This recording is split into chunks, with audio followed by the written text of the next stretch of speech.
arm quarterback. I think he brings something different to this offense. And you talk about, first off, knowing your personnel. Cheyenne O'Grady's here in the slot. He's going to run a wheel route down the sideline. He does a great job of, one, having the arm strength to be able to hit this receiver down that sideline. But look at the ball placement. Right on the outside edge, giving his guy a chance to make a throw. Next is pre-snap recognition. Man coverage on the outside. Where's the easy throw for me? There's the easy throw in the slot. 5-yard out route is 2nd and 5. And watch how quickly he gets rid of this football. The ball is out of his hand. Now you're converting, you're moving the chains. These are the things Nick Starkel must do today to get his offense going. All right, some numbers here to look at. Tell me why these are important numbers for Nick Starkel in Arkansas. Well, the fear that he can throw it not only vertically but horizontally. They did not get that done with Ben Hicks. Starkel gives you that extra added weapon. Well, certainly a big day for Nick Starkel. For more on his story, let's go down to the sidelines and join Dawn Davenport. Hey, Dawn. Well, Dave, tough start for Nick Starkel this season, and not just because he didn't win the starting job right off the bat. That same week, he also lost his best friend from high school to cancer. He missed a day of practice to attend his friend's funeral, and when he got a chance to see the field in their home opener, he said he just wasn't prepared mentally to handle it all. He told me he just needed a little more time. Guys, now 2 weeks later, he feels he's had that time. He's locked in. He's where he needs to be mentally to run this offense.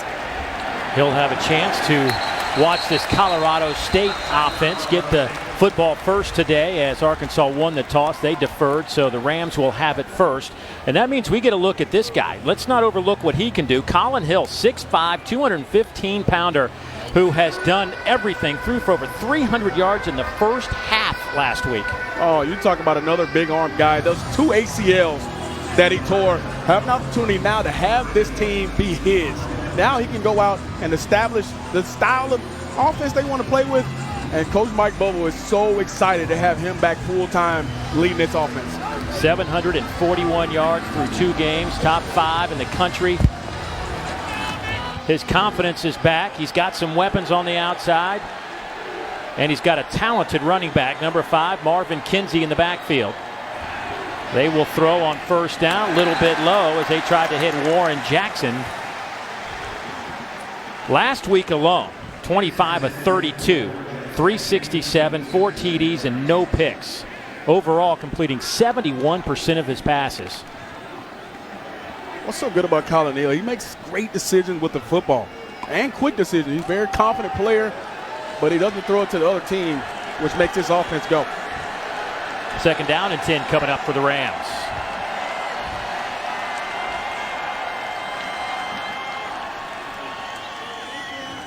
Inside handoff. There's a seam and a big hole. Off to the races goes Kinsey. Nobody will catch him. 75 yards, and the Rams are on the board.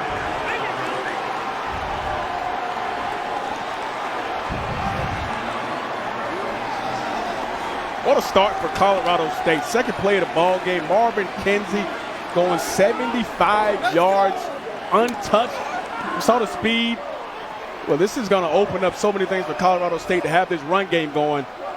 And these Arkansas fans are stunned after that second play, big play. Saw some of that outstanding speed in the open field. Nice job up front by the Rams. And that offensive line, to point after, is up and good from Cayden Camper, the true freshman. And look on the backside here, no penetration. They do a good job. You see the one-arm tackle there, but just a bad angle right there by Cameron Curl to the ball tackler. And when you get a guy like Marvin Kinsey in space with that type of speed he has, he goes 75 yards untouched. And Arkansas, they got to be puzzled with the second play of the ball game, allowing Kinsey to go 75 yards on that play. The Chief, their defensive coordinator for Arkansas, will not be happy about the run fits more than anything in that particular play. I'd be John Chavis, the defensive coordinator there, with his back to us, and talked to us about missed tackles last week. Well, there was no opportunity for the missed tackle. A missed assignment created that 75-yard touchdown run for Marvin Kinsey, who really came onto the scene back in 2016, but blew out a knee during bowl practice, and took him a while to get back, get his confidence back. And in the meantime, he seems to always be missing or being late for a meeting, getting in the doghouse. And I don't think he'd be in the doghouse after that run. No. Wow, just like that. 7-0 Colorado State on the board.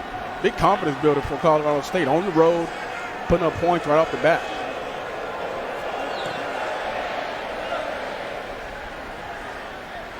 That kick will be fielded in the end zone for a touchback. But Nick Starkel announced in January that he was going to go, back in January 2016, that he was going to go to Texas A&M after Kyler Murray and Kyle Allen transferred. He started the final 6 games as a redshirt freshman in 2017, set a school record with 499 passing yards in the Belk Bowl. Lost the starting job to Kellen Mond last year, and then decided to graduate, which he did in 3 years, and came here despite the fact that he knew SMU quarterback Ben Hicks was coming here. Felt like this was an opportunity, wasn't afraid to battle for the job, said it was a real gut punch to lose that starting job at Texas A&M. Felt like it was his, felt like he'd done everything to earn the job, but he says his road here, he's worked for it and feels good about getting it. First pass of the game is caught. Traylon Burks out of bounds. They will spot him around the 37-yard line. That'll go for 38 yards. And look at him standing in the pocket, nice and strong, knowing he has the corner route, playing in cover 2 right there. Burks does a great job of his angle, taking a high angle towards that sideline, and a well-thrown football. You see already the arm strength and the ability to throw the ball downfield by Starkel. Then they give it to Boyd. He will spin his way down to about the 32, give him 4.5 yards. Nick Starkel out of Argyle, Texas, becomes just the 3rd quarterback to start at 2 SEC schools. He brought that to our attention in our meetings yesterday with him.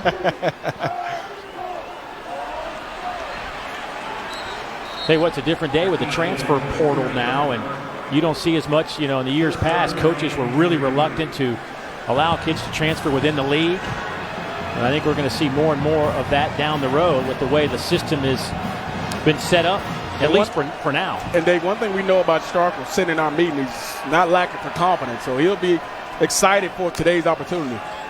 Pressure comes. He feels it, throws, pass is caught. Mike Woods will have the first down at the 25. Pick up a 6. Again, a little pressure in the face of Starkel, but because he knows where he wants to go with the football, that ball is out of his hands quickly. We talk about the quick release. A guy blitzes, you throw it from where he replaces from. Here comes a big first down on 3rd down. So on 1st down and 10, they'll fake it to Boyd, going up top, coming near side, trying to hit Trey Knox. Touchdown, Arkansas. That was quick, 24 yards.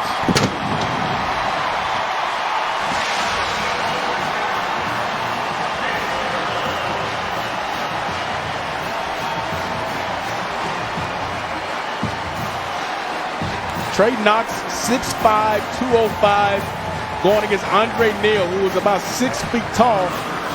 But we talked about the arm strength. We talked about Starkel's ability to get that football up at a high point, giving this guy a chance to go up and get it. Great response from Arkansas. Well, they're 2 true freshman wide receivers, big on that drive. Traylon Burks with a big catch on the first play, and then Trey Knox capped it off with 24 yards. The 4-star top 40 wide receiver recruit making a name for himself.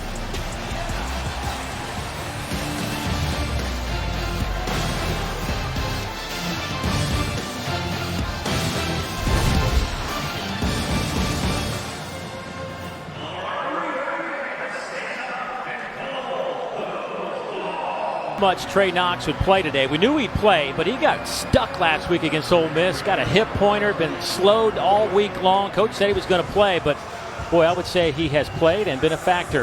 First career touchdown, 24 yards from Nick Starkel. And in 2 drives that have accounted for 7 plays, we've gone 150 yards already. Well, looks like we're going to have a high scoring affair here if that holds true, but I love the action by both teams coming out of here. Connor Limpert to kick it away. That one will head into the end zone, but let's go back to that touchdown. 2 guys I want you to pay attention to is the safety here, but also you think play action matters. They're going to get action here, and you see Knox right at the end runs a good go route on the outside and holds his point. Watch the safety. The action forces him to come up just a half a second, and he takes a bad angle, but look at the ball placement. Outside and high, giving his guy a chance to go get the football. 6'5", is Trey Knox. And how about Nick Starkel starting this game 3 for 3, 68 yards, and that tub. That'll make you feel good. Yeah. Coming off a game where he was 17 of 24 for 201 in the second half. Now Collin Hill.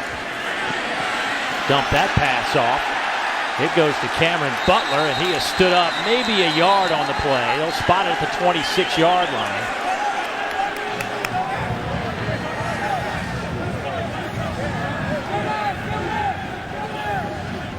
John Chavis and his defense, they struggled to put players on the ground. Look at those missed tackles, and then after catches, Ole Miss receivers averaged almost 10 yards after the reception. Yeah, Ole Miss went out and rushed for 237 yards in that ball game. And the emphasis was over pursuing the football at times. You can see the continued focus for them today is wrap them up and get them to the ground. Swing it out to Kinsey. And Marvin out over the 30 to 33-yard line. Scooter Harris, their middle linebacker, making that stop. Led the league in tackles a year ago with 118, trying for his third consecutive year of 100-plus tackles. This is a big down here. You got an opportunity here on third down. Well, it's 3rd and 2, but you still have an opportunity to throw it or run it. But this is where Colorado State wants to live on third down. Be good on first and second down. Give them opportunity on third down to convert.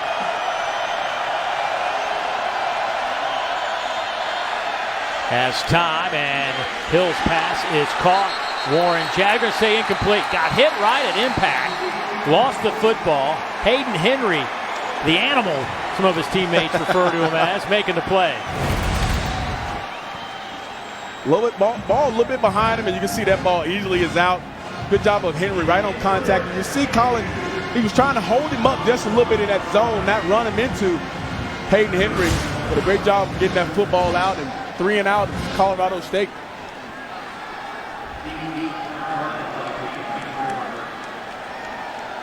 Traylon Burks back to return this punt. End over end line drive. Good kick. Near the sideline, and Burks trying to find a little bit of room. Gets a few yards on that return, but a good 56-yard punt from Ryan Stonehouse. Nick Starkel and company back on the field when we return.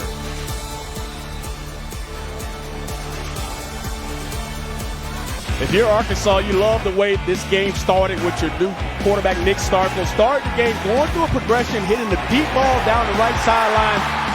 Traylon Burks, what a great job of orchestrating that, getting a little pressure in his face, getting the football out of his hands, not holding on to it, and then putting this big guy, Trey Knox, up to bat, and they making it pay off with a big touchdown. What a perfect, ideal drive if you're Nick Starkel in Arkansas.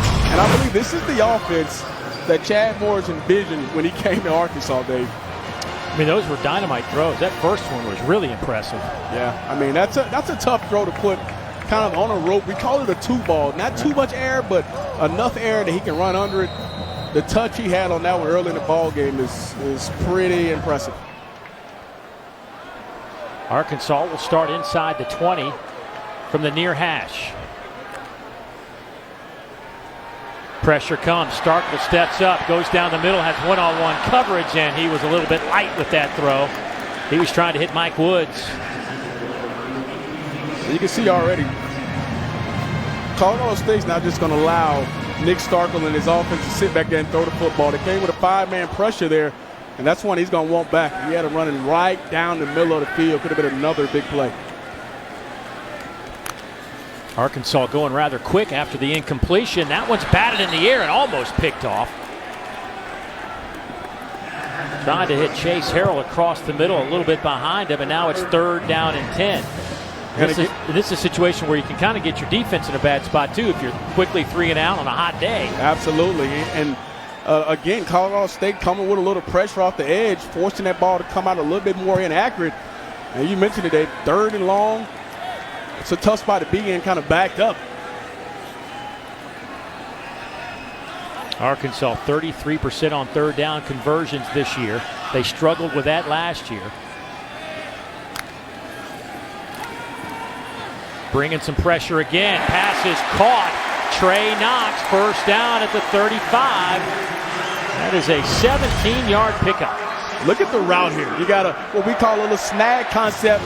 And look how that ball, as soon as he comes out of his break, he snaps his head around. And look at him step into the fire and big-time catch. They'll go handoff to Rakeem Boyd. He'll pick up 4 off the left side. Rakeem, 181 yards coming into this game on the ground on 35 carries. 17 for 67 last week. Not a great per carry average. They ran him in the wild hog formation a few times. They're trying to get him the football, but just hadn't been a whole lot of room to run. He's got some room here in the midfield. He'll pick up the first down at 11 yards. And a lot of people think the receivers are the ones who are going to benefit most from Nick Starkel, but no, it's him. Rakeem Boyd. The softer coverage on the outside is going to open up a lot of running rooms. Little play fake. That pass is tipped at the line, but caught at about the 46-yard line from Devion Warren, the junior out of Monroe, Louisiana, with the catch. And Dave, something else we're seeing already early in this ball game, which we haven't seen in the first 2 ball games from Arkansas, is this tempo. Look how fast they're going now, right. Getting in and out, trying to run more plays, keep this Colorado State defense pretty vanilla. Whaley checks in at running back for Boyd here on 2nd down. They will hand it to Devil, and he'll get it to the 42-yard line to pick up a 4. You're looking at 3rd down and a couple. Whaley's the guy. They're trying to get him his confidence. He's dropped the ball a couple times, put it on the ground. Coach trying to get some confidence in him as well. That's the number one thing, is to have the confidence to put him in the ball game because he's put the ball on the ground.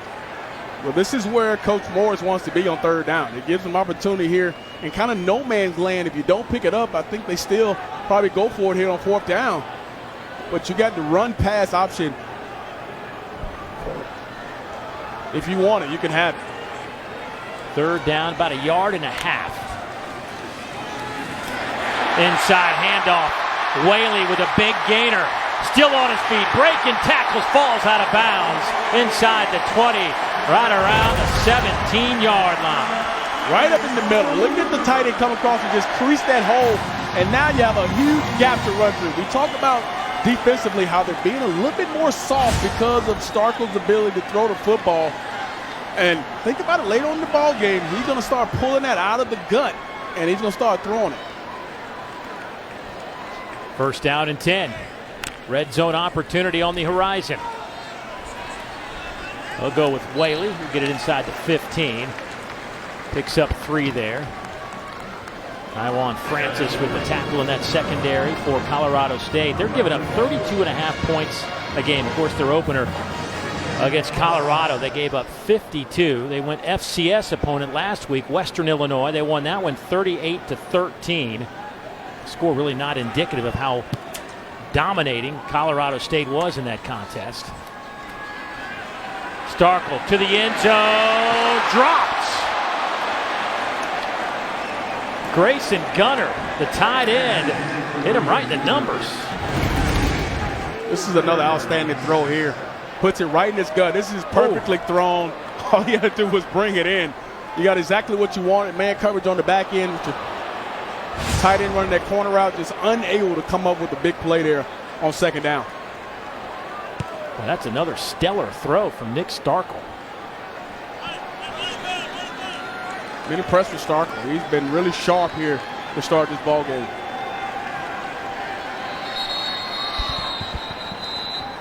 Timeout taken by Arkansas. One of the things that Chad Morris worried about was how much Nick Starkel understood what they're trying to do offensively. So far, it looks pretty solid.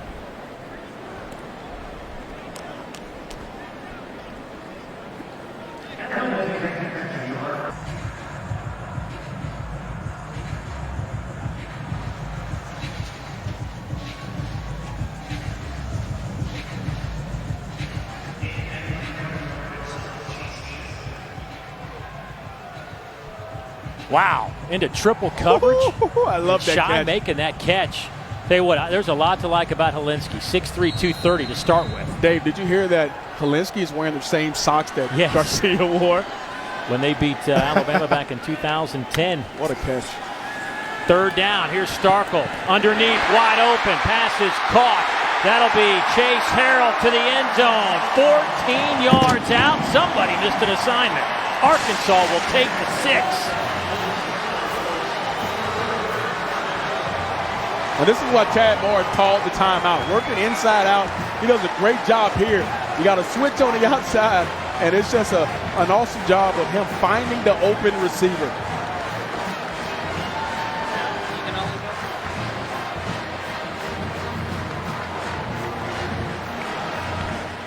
Connor Limpert with the point after attempt. It is up and good. 2 touchdowns on the board for the Hogs here in the first quarter.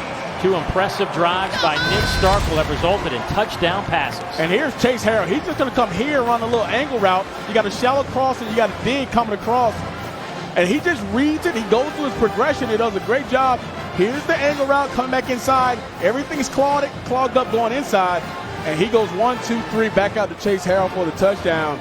You can see the progression already. This offense is different with Nick Starkel in the ballgame. Boy, that secondary was like, thought somebody else had Harrell. You got him. No, I got him. No, you got him. Everybody trying to pass it off. You got to communicate. And that's why I think Coach Morris called timeout to make sure he had the right play call there. And Colorado State got a little lost with all the different route switches that Arkansas was going through at that particular moment. 11 plays, 82 yards, 3.5 minutes off the clock. Arkansas 4 out of 4 on 3rd downs.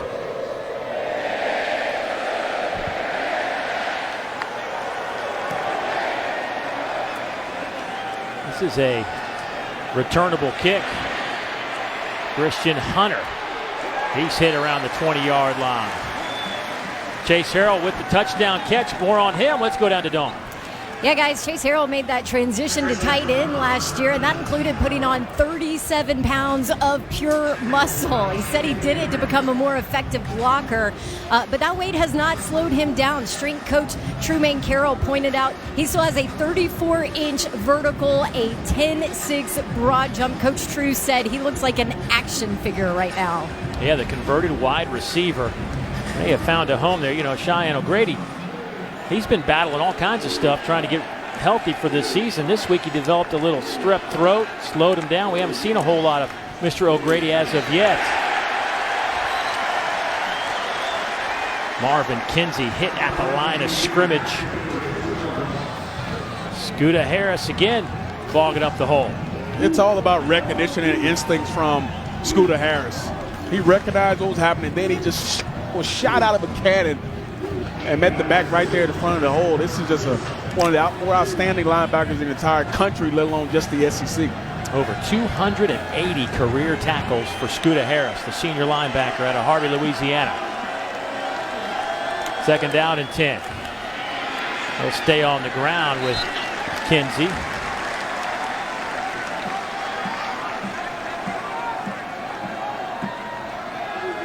Broke free for 75 yards on the 2nd play of the game for the Rams touchdown. And Dave, you talked about last series how Arkansas had to convert on 3rd down for their defense. This is big for Colorado State. They got to put together a couple 1st downs to give their defense a little rest.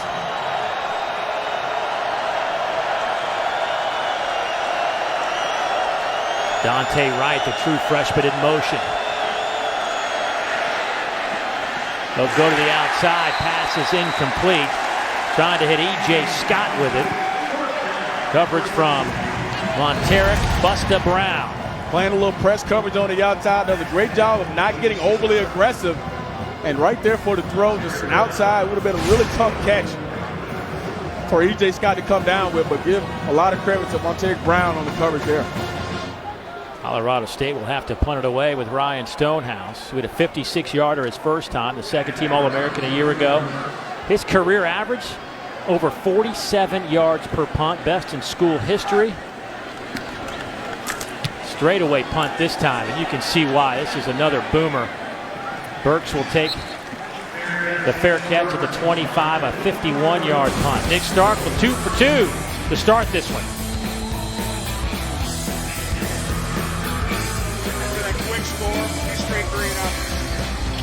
NFL Prime Time is back on Sunday nights, airing exclusively on ESPN Plus at 7:30 p.m. Eastern all season long.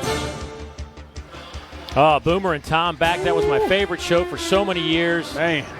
You know, that's all about the highlights right there. And that's what it's about. People want to see the highlights, not too much of the talking. But that's pretty cool right there. I'm all down for that. ESPN Plus coming up. Boomer and Tom Jackson back together. Tell you what, Nick Starkel, he has had 2 drives. They've resulted in touchdowns, 6 of 9, over 100 yards, and has looked very sharp today. We'll throw it again here on first down. That one is batted in the air, looking for Harrell again on the outside. Marshawn Cameron deflects that. Yeah, he's coming around the edge, a little nickel blitz off the edge, and Starkel has time to see him. Trying to get rid of the football. Marshawn Cameron did a good job of disguising it, coming a little bit late. Coach is telling us that Nick's probably got about 25 to 30% of the playbook. Pressure comes. They go up top. Man coverage out there, and there is a flag coming in. Colorado State bench. Arms up in the air. They didn't like it. Trey Knox, defended by Andre Neal. Well, this is something you expect to see all day. Whenever you get one-on-one coverage on the outside, and you see them both battling, a little ticky-tack on the outside, but anytime he puts those hands on him and fights with him. Number 11 defense. The penalty is a first down at the spot of foul.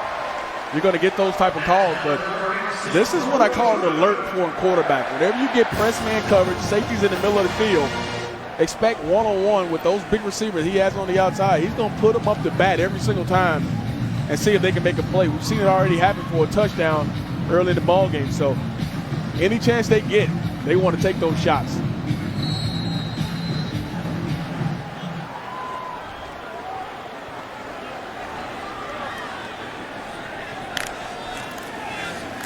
Rakeem Boyd, huge hole up the middle. It's a foot race. Rakeem Boyd to the end zone. Touchdown, 59 yards.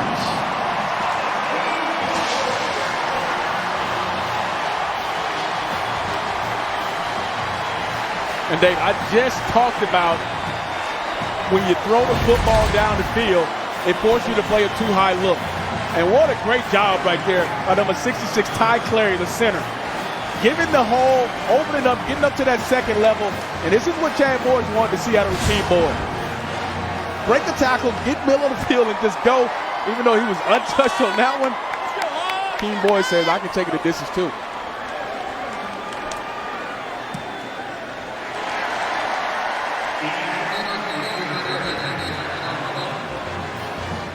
Point after is good, but a flag is down. Mark Curls, our referee today, will figure out what the issue was. Rakeem Boyd.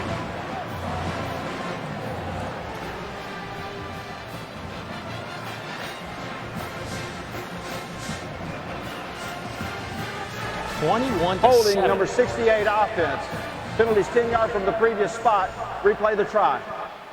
So they'll send out the point after team one more time, but Rakeem Boyd saw a little seam, and from there it was nothing but goal lines and headlines for number 5. Goodness, he came into this game averaging 5.2 yards a carry. I think that average is going to go up after that run. Some happy Arkansas fans there, but Rakeem Boyd, that's the speed that you expect out of him and the ability he has given the big hole he had there. Basically a 30-yard point after attempt on the way from Connor Limpert.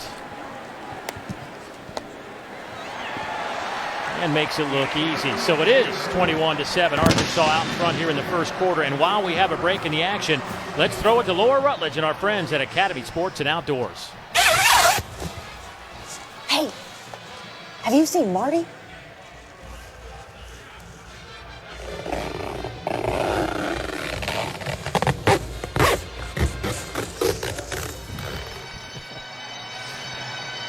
Where is Marty? What is Marty doing right now? Tell you what, that guy's not worried about where Marty is. Chad Morris is excited about his offense, and this is what he wants it to look like. And he's been waiting for this. And I know it's early in the first quarter, but this is what he wanted to see. Sideline to sideline, and then gash you up the middle in the run game. Versus Portland State, you put up 20 points. Versus Ole Miss last week, you only put up 17. today versus Colorado State, you have 21 points in the first quarter, and we still have 5:59 to go in the first quarter. I think he's happy about the offensive output so far.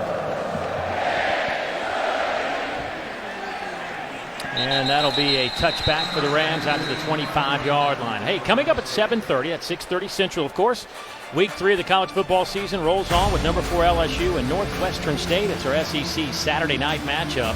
The SEC Network alternate channel will have Southeast Missouri State at Missouri. To find the SEC Network alternate channel in your area, be sure to go to secnetwork.com. Joe Burrow off to a great start. 82% through the air for Joe Burrow this year. Collin Hill and this Colorado State offense, a couple of plays, put 7 on the board. Since then, they have run 6 plays for a total of 13 yards. Back-to-back 3-and-outs for the Rams.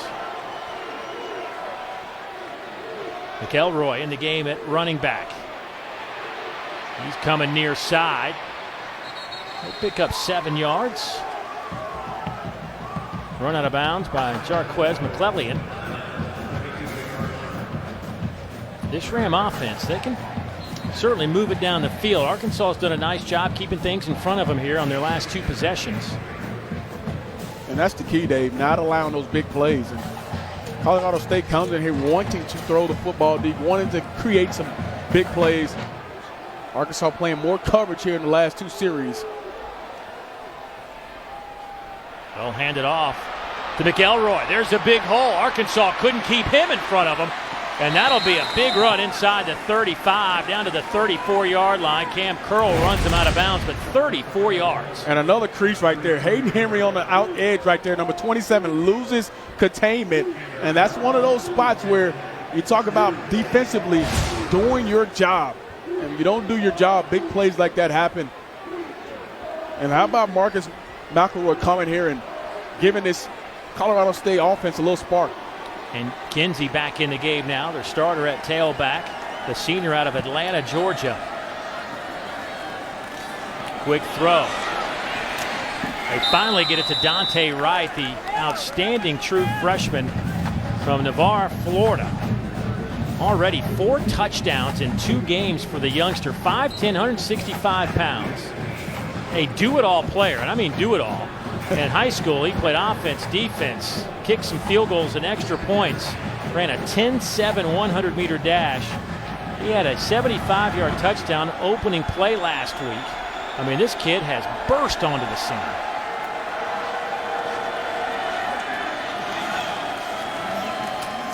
Hand off to Kinsey. To the 15, cuts it back, down to the 10. Boy, their dynamic duo of Kinsey and Wright are going to be dangerous. Look at what they did the first 2 games versus the rest of the team. And they're both downhill physical runners. We saw both have some speed to hit the edge. And once again, Arkansas losing containment on the outside. There's no reason why that football should got outside of the corner. With the speed of Kinsey, gets him to the edge, and they've done it all on the ground on this drive. Kinsey with 99 yards on 4 carries. He's out of the game. Jalen Thomas, true freshman, at running back. And there is a whistle and flags are down. Yeah, Adam Prentice. A little bit early there.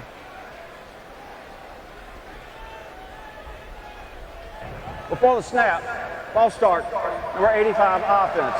5-yard penalty, still first down.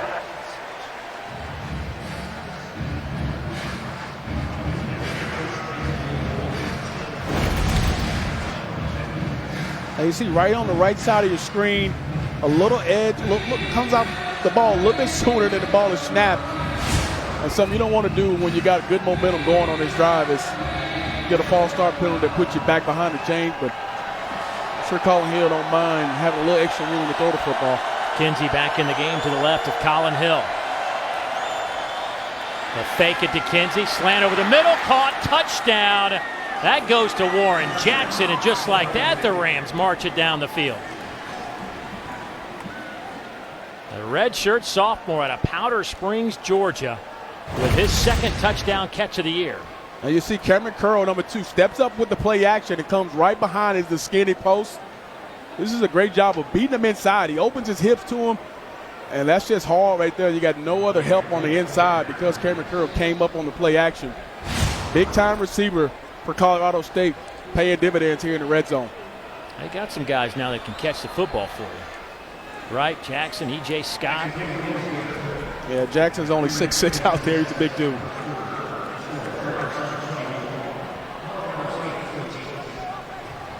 Of course, Mike Bobo coming back to coach against SEC competition.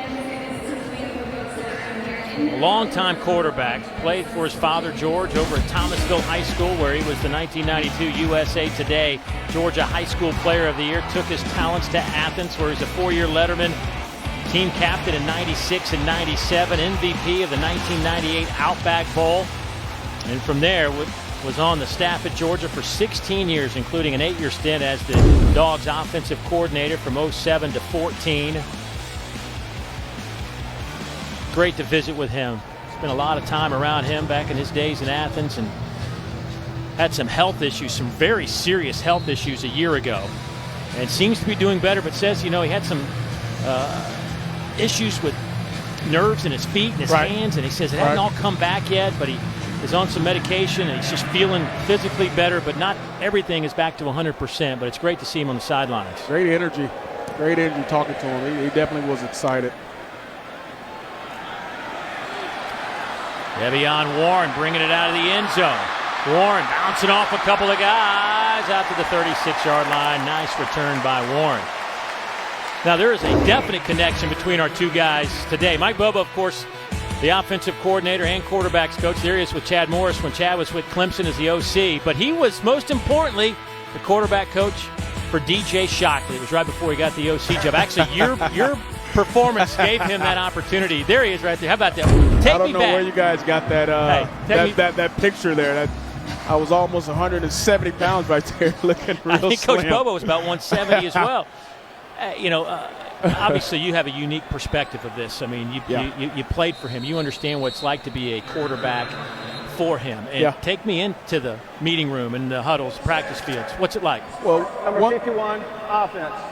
5-yard penalty, still first down. One thing I know about Coach, the game clock to 3:19. You know about Coach Bobo, he demands a lot from the quarterback position. He doesn't expect you just to go out there and kind of just take the reins by your own. He wants you to control the entire team. He wants you to be vocal, but he expects a lot out of not just his quarterback, but everybody on that football team. And that's why his teams are so well coached. They get after you. He's a really smart coach that, I tell you, he did a lot for me in my game and made me into the player I was when I was at Georgia. Got you to the National Football League. Morris making the catch. Now, one thing we noticed yesterday, that Mike Bobo on his iPad still has his notes from when you were playing in the spring game before your final year. These are some of the notes he took down, but he talked about your ability to throw the ball, the control you had over the team. But here's one thing that he didn't like. Stayed in the pocket too long, almost a willingness to not step up and run. I didn't want to run. I wanted to throw the rock. I mean, a lot of people say this guy's a dual threat guy. I wanted to stand in there and throw the rock. We would watch film, and they had a hole just like we did with Rakeem Boyd, where the hole was so big. He would say, "Hey, I want you to step up and run the football," and I would just say no. One of the things that we heard from the players, we're talking to them yesterday, and Collin Hill included in that conversation, we asked him about playing for Mike Bobo. Right. And there's the guy we see. We laugh around in the meetings and stuff, but there's the other side to him too, when the competitive side. He's extremely intense. I mean, I think I'm understating it a little bit, but when you get into a ball game, he is all about the ball game. He wants you to play at an exceptional level. He expects a lot out of you, and he's good while we're talking in the meeting room, but once you get in between those lines and those numbers, he expects so much more out of you than people think. Here's Whaley. He has the edge. Another foot race down the sideline. This time he's run out of bounds around the 35. That'll be another 25-yard pickup. Big chunks of yardage coming from this Arkansas offense today.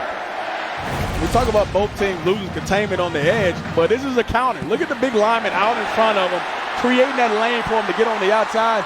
That's a great job by those guys getting out and running. Ricky Stromberg, a freshman, getting out there running. Whaley will get a couple of yards. You know, speaking of Ricky Stromberg, a true freshman, a little light in the seat, as they say. He's about 270. He's put on some weight, but we were watching tape yesterday, and he really stood out to us. Oh, yeah. A very quick-footed, tremendous athlete on that line of scrimmage. And the one thing they talk about is how athletic he is. He's the one guy you're going to see pulling around. He's going to be on the perimeter a lot. But give this Arkansas offensive line a lot of credit. They created some huge lanes to run through for Whaley and Boyd today. 2nd down and 7. Here's Starkel. Steps up, fires, tight spiral, end zone, and that one is incomplete, and there are no flags. He was trying to hit Warren.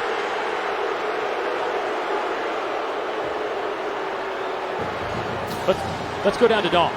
Hey, Dave, DJ, you guys talking about Ricky Stromberg. The coaching staff actually said with that number, he looks like a lighter Yelda Froholm. That's a guy who was a 4th-round pick for the Pats. He's playing on Sundays. He was big for this Arkansas team. Boy, Chad Morris showing a little fire in the belly. He thought that was pass interference. Instead, you're looking at 3rd and 7. Minute 55 to go here in the opening quarter, and we have seen a ton of offense. 168 for the Rams, 253 for the Hogs. That man coverage all across the board. Pressure comes. Starkel is dropped back at the 37 on 3rd down. Jan Philip Bombeck gets in there for the sack, a loss of 5. And what you like here is they've made a little switch on the defense. Look on the back end. Now they have a safety over the top with this man coverage, which allows these guys to have a little help, but now Starkel has to hold on to the football just a second longer because earlier in the game they went man free. And you see Jan Philip Bombeck coming in with the sack. But the switch in the game plan, defensive coordinator John Jansen right there, putting extra help for those defensive backs. So Starkel doesn't have the time to throw that football. All right, here we go with a 54-yard field goal attempt. He hit from 55 last year against Vanderbilt. Good clean snap for Limpert. Strong leg, kick on the way. It is good. A no-doubter from Connor Limpert. That probably had another 10 yards in it. That was a poke there by Limpert. Couple of 50-yarders last year, and hits another from deep down. That is definitely a 3-pointer in a lot of ways. Look at this thing. This thing is striped. That's headed into the tunnel right here. What a kick by Limpert there. Wow. Impressive stuff. Young man, a senior out of Allen, Texas, hitting at an 81% rate, which is the best number in Arkansas football history if he can stay in that territory. But I think the confidence they're having on offense has permeated all the way through the kicking game. Everybody has taken their game up to a new level in this first quarter.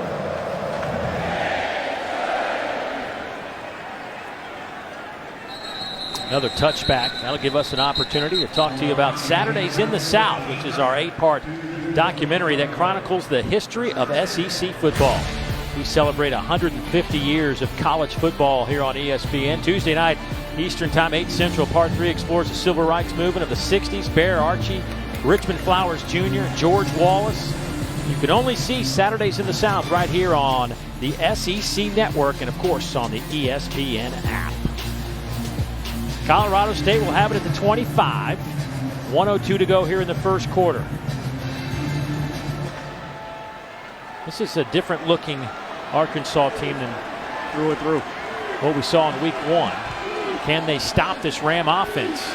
Having a tough time stopping this guy as Marvin Kinsey makes something out of nothing. They will spot him around the 31-yard line. Scooter Harris with that tackle, but there's their drive chart. 75-yard touchdown and a couple of big plays on that last possession as they were able to get it into the end zone on the touchdown catch.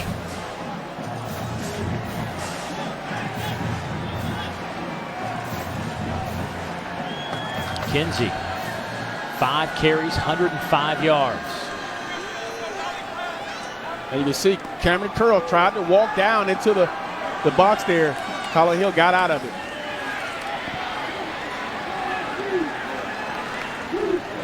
Kinsey should have enough for the first down as he powers his way out over the 35-yard line.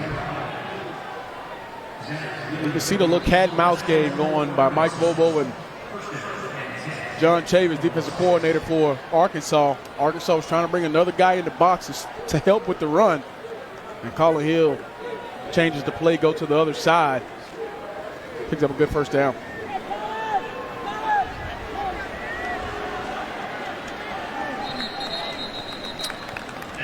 Well, that'll be it for the first 15 minutes. I would say there were some fireworks there. 179 yards for Colorado State. They got off to a good start on the 75-yard touchdown runs. But Arkansas also feeling it offensively.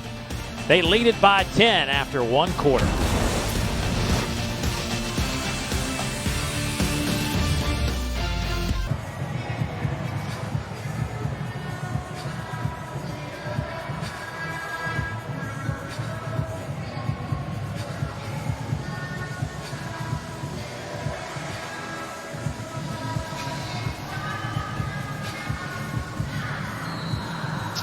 Well, of course, Alabama sitting there at number 2, Georgia at number 3, LSU with a great win last week. They're up to number 4.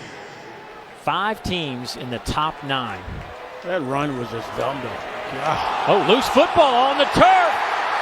I think that was Busta Brown coming up with the loose football.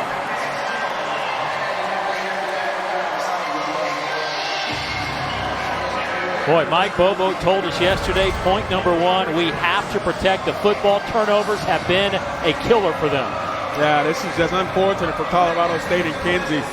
But this defense coming in said they have a goal of getting 3 turnovers a game. Well, there goes number 1, and now you got it in plus territory. Always a spot here. You see John Chavis there, Lord.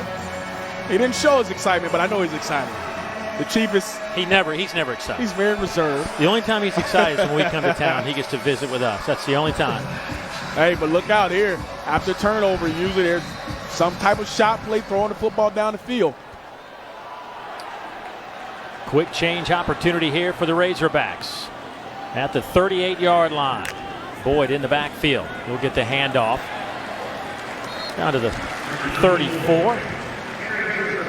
Rakeem Boyd.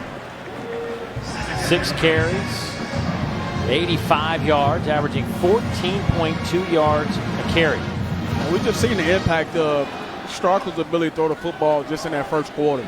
Opened up huge lanes to run the football. And Rakeem Boyd, I'm sure, is probably most excited to have Starkel back there with him because he's going to be able to run through some massive lanes. Boyd. Down to the 29. He'll be about a yard shy of the first down. 114 yards against Portland State. 3 100-yard games in his career, chasing number 4. And what a difference a week makes.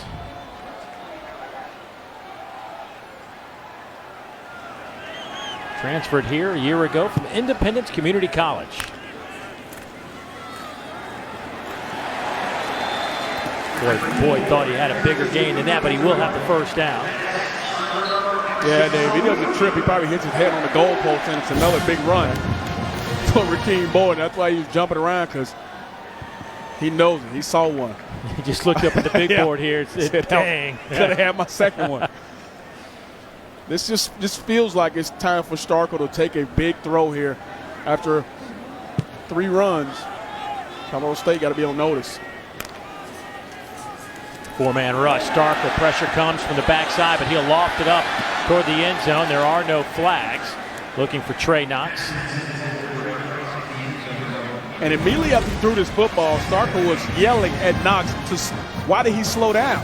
And he thinks he's on the backside, but I think he has to understand he has a different quarterback in this game now that will let it go from anywhere. You see him yelling at Knox there, keep going, I will let it go. Arkansas 5 out of 6 on 3rd downs today.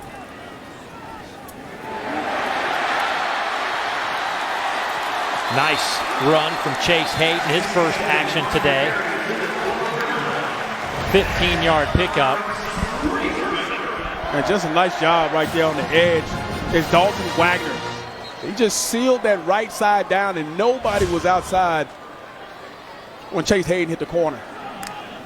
First down and 10. Hayden falls inside the 10. Give him a couple of yards. Jamal Hicks, talented free safety, making the stop. Third on the team last year with 93 stops for the senior out of Gardena, California. Well, we've seen all three of these running backs now. And Cayden, Boyd, and Whaley. You talk about the safety creeping there and making plays. They got to be careful not to creep in there. And here comes the receivers right behind him. To the end zone, just out of the reach of tight end Cheyenne O'Grady. First time they've targeted the big tight end, 6'4", 255. He's been slowed this week, got a little sick. Hadn't been able to practice much. Got on the field last week, missed the opener. Okay, you can't underestimate this guy because he is a playmaker for him. And he's a guy who just off the field hasn't always gotten it together for him, but on the field he is a matchup problem. Would have loved to see Starkel put a little bit more air onto that one for Cheyenne O'Grady. It's a 3rd down and 8.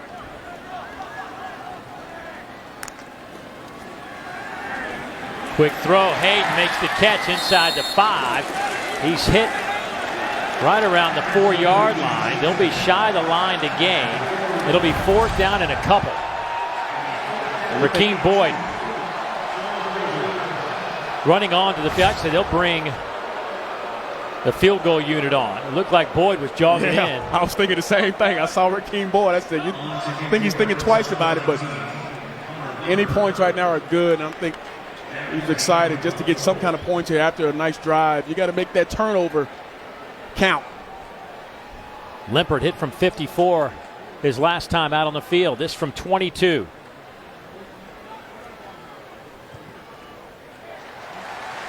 It is up and it's good. Chad Morris in this Arkansas offense with 27 points on the board.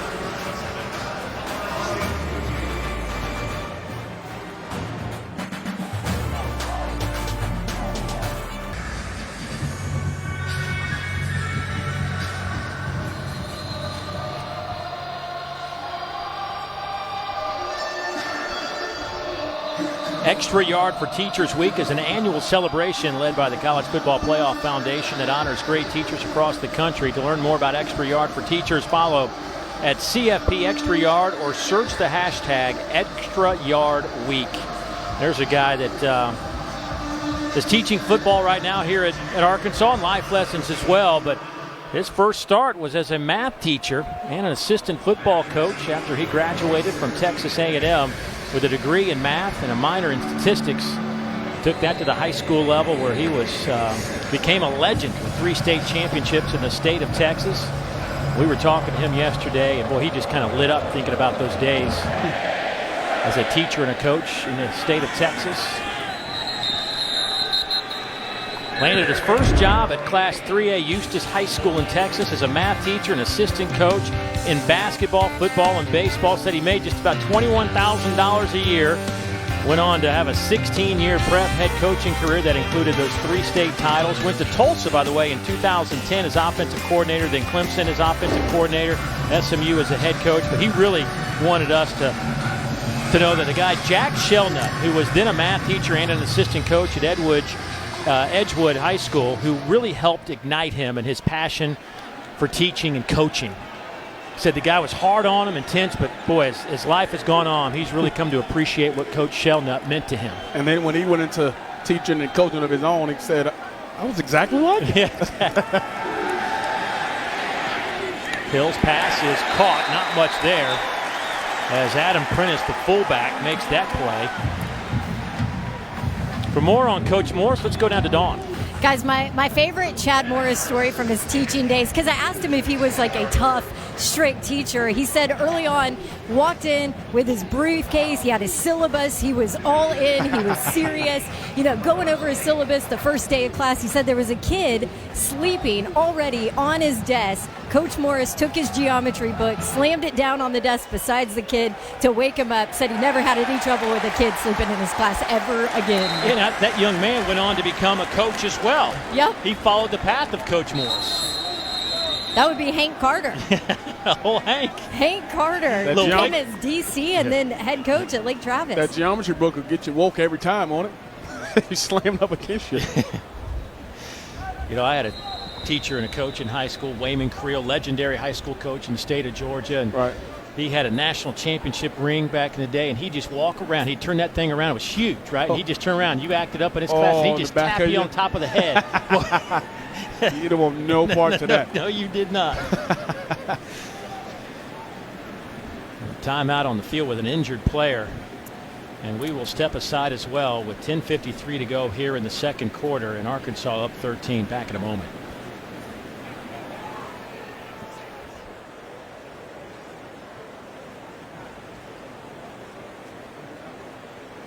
Boyd, senior guard Jeff Taylor walked off under his own power. Got cut at the line of scrimmage. That's a big loss. Returning starter, especially on a third down for the Rams. Pressure comes. Hill hit and dropped back at the 16.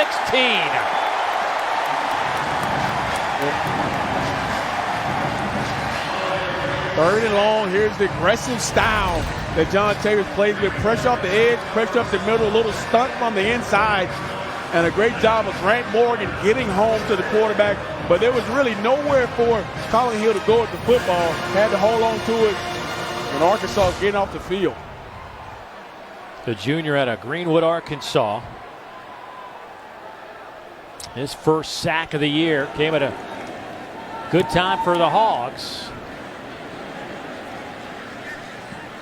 Ooh, did that hit Burks? I believe it did, but he got some help on the back end as that one is recovered by Arkansas. Nathan Perotti there to help out his teammate. Nice job of Nathan there being heads up. Burke's not sure if he wanted to come get it, but could have been a turnover for Arkansas, but instead they got a nice field position here for the ball. Well, Nick Starkel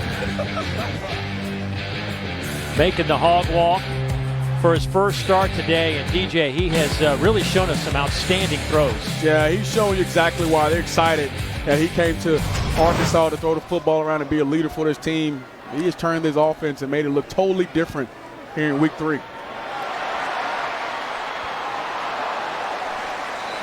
Cheyenne O'Grady with the reception. We talked about his ability to throw the football outside the numbers, outside the hashes, to force the defense to cover the entire field. And he's been pretty accurate with it. You see the first time they get him out on the edge, he's forcing his defense to really cover every aspect of it. Ooh, loose football. It's on the turf, and the Rams will have it. That'll give him outstanding field position, as it looked like Starkel never got the ball in the belly of Rakeem Boyd. The number one thing you work on from day one is the mesh point between the quarterback and the running back. You see the ball's a little bit high on Rakeem Boyd, right up above those shoulder pads. And that's going to be something you look at. Look, the ball never really got into the gut of Rakeem Boyd, and Cameron Carter right there making a play on it. But the mesh point is what's most important between a quarterback and running back in those situations. So each team with a fumble, and now Colorado State has excellent field position at the 40-yard line. Collin Hill today, 5 of 8, 30 yards, 1 touchdown.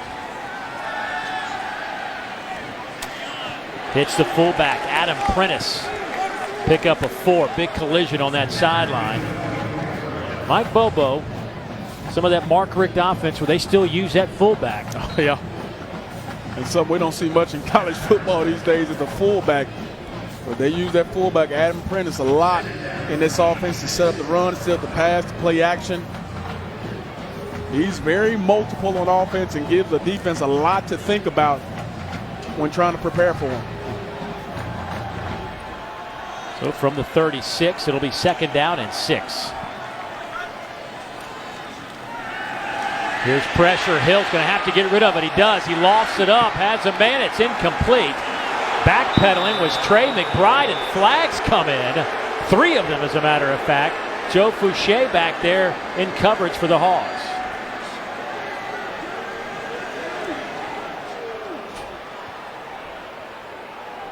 Little trickery there for Colorado State, trying to sneak the tight end back outside that right side, and Fouché never looks back. Number 7, defense. Penalties 15 yards from the previous spot. Automatic first down.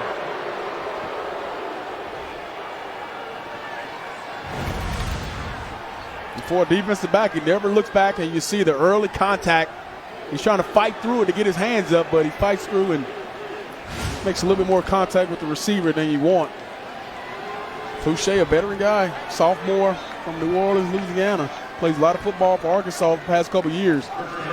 He'll do a better job of getting his head turned around. First down and 10 now for the Rams. They'll work off that far hash from the 21-yard line. Kinsey in the backfield alongside Collin Hill. Hill has time. This time throws over the middle. Incomplete. Trying to hit Warren Jackson, the 6'6 junior. Defended there by Busta Brown. Got almost MAC protection here, trying to hold up, and you get what you want. You get Dante Wright taking 2 away, and that ball's just slightly behind Warren Jackson there. But this is a ball that I think they would expect him to come up with, but a great play right there. Dante Brown, he get that hand in there right at the end and knock it away. Second down, and Collin Hill will go under center. Seeing Colorado State huddle a lot more today. This is a team that went no huddle for so long. Trying to slow the game down a bit. In motion is Dante Wright, but they'll hand it off. It'll go to Jalen Thomas, and nothing doing there. A gain of maybe a yard before he is thrown to the turf. TJ Smith. Rakeem in there. You spot on with that. 52, TJ Smith, right in the middle right there. Got no movement by him. He shedded the block and got off, but brings up a big third down in here. How comfortable are you with your veteran quarterback, Collin Hill? You got possibly 3 points on the board, but how comfortable are you throwing the football here, giving him opportunity to make a play? Kinsey back in the game.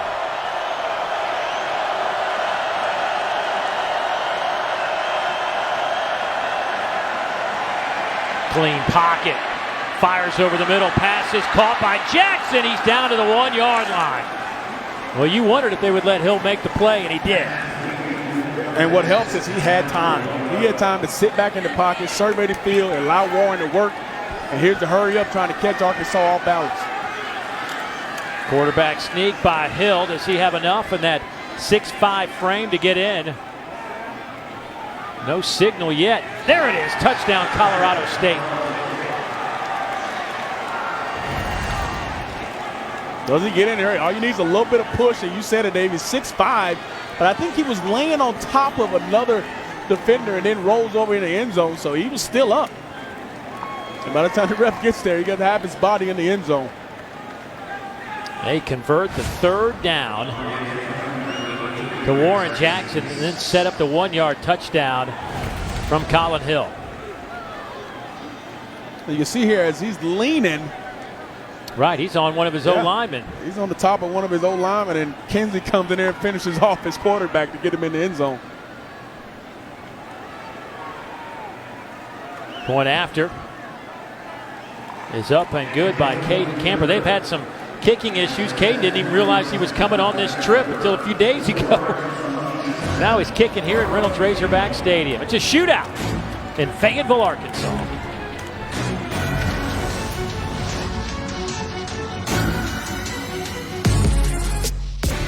Hey, Monday, 7 o'clock Eastern, 6 Central, Thinking Out Loud, presented by Regions Bank, is back for another season with Greg McElroy, Marcus Spears. They'll break down the weekend on the gridiron, talk about the hottest topics for the coming week. It's all right here on the SEC Network, and of course you can always find it on the ESPN app. 7 o'clock Eastern time, Thinking Out Loud. I try not to do that. That gets me in trouble. That's not a show for me. I've determined that. It does not get them in trouble at all. No. We got ourselves a 27-21 game and still a lot of time left here in the first half. 7:31 on the clock. It has been a shootout. 489 yards of offense. Well, of course, a lot of folks still affected by the remnants of Hurricane Dorian. And if you want to help, here's an opportunity. Your donation will support Red Cross preparation, response, and recovery efforts in the United States and, of course, the Bahamas. Be sure to go to www.redcross.org/ESPN, or you can always call 1-800-RED-CROSS to donate now. Those pictures. Yeah, those pictures tell a bad story. Man, it's really tough. Story here has been Nick Starkel in his first start with the Razorbacks. Lost that one up in the air. He was looking for Trey Knox. Coverage from Owens on the outside. 2nd down and 10 coming up. It's one of those things we've seen throughout this ball game. Starkel's not afraid to put his guys up to bat and make a play, but a nice job on the outside of Owens fighting through the hands of Knox trying to make that play. After a hot start, things have somewhat slowed down for Nick in the past game. And boy, Boyd had some big holes early on, and there was some white jerseys swarming to the football to stop Rakeem Boyd. That'll be a loss of 2. You can see Ellison Hubbard, number 98 right there, is the leader of that defense up front. He's a creator of havoc and unable. He's a tough guy to block on the inside. I had a chance to talk to him yesterday, and he just said the offseason for this team was totally different from what they were used to last year, and they have a newfound hope, and they're trying to show it today. 3rd down, pressure comes. Starkel dodges one man, gets the pass off to Hayden, who was tackled around the 33-yard line. So this is a punting situation coming up for Arkansas. Jan Philip Bombeck there to make the play, and this will be the first time Arkansas has had to punt this afternoon. You always think about when a defense has some type of momentum or something go their way and things start to turn, things start to slow down for them. And that was a great defensive set there for Colorado State. A little pressure on Starkel there on 2 different throws. Stopped the run on 2nd down. Dante Wright back to return this punt. Fair catch called for, and the freshman able to hold on to it, a 41-yard punt. Question is, how's Ben Hicks going to handle this? Got the start first 2 times, and of course started for a couple of years with Chad Morris at SMU, set school records in this offense. Things did not go well the first couple of games. The numbers kind of bear that out. Just for whatever reason, it didn't click. And DJ, as a quarterback that's played in this at this level, how hard is it for Ben Hicks right now? Oh, it's really tough. I mean, I think the number one thing that makes it tough for him is this is his senior year. This is his last opportunity to play at this level. And he came here thinking, hey, I will take this team and take him to new heights. And after 2 games, he's not the guy. Seeing some success from Nick Starkel here. It's going to be interesting to see how he responds and how he acts throughout this ball game and communicates with Nick Starkel going forward. Right in motion, they'll hand it to him. Boy, look at him move. He gets popped, little guy. Gain of 4. Let's go down to Dawn. Well, guys, I can tell you how he's responding so far in this game. He's actually staying up near the field, kind of near the coaches, and watching all of the action. When the offense is on the sidelines, he still stays in that position. But Nick Starkel isn't exactly sitting down and talking to anybody on the sideline. He's got a lot of energy, so he's up and down that sideline talking to his offensive line and his wide receivers. So he's not sitting still, but Ben Hicks is staying close to the field near his coaches. In this league, in this day and age, you better be ready as a backup. Kinsey run out of bounds after a couple of yards. And Dave, you bring up being ready. I mean, yeah, you lost your job, but the unfortunate part about it is you're only 1 play away. And if something happens to Nick Starkel, he has to be mentally ready to go. And we know he has the physical tools, but mentally he has to be ready to go. That's a great point. Nick Starkel told us in that first week, Dawn hit it at the top of the telecast today, about Nick wasn't mentally ready in that opening game, threw a pick. Yep. He had a lot going on in his life that week, and he admitted it. But he said, coming into this one, I'm ready. Yeah. Coach Morris told him, this is your opportunity. You got to go seize it. 3rd down. Hill Had a man wide open. That was right.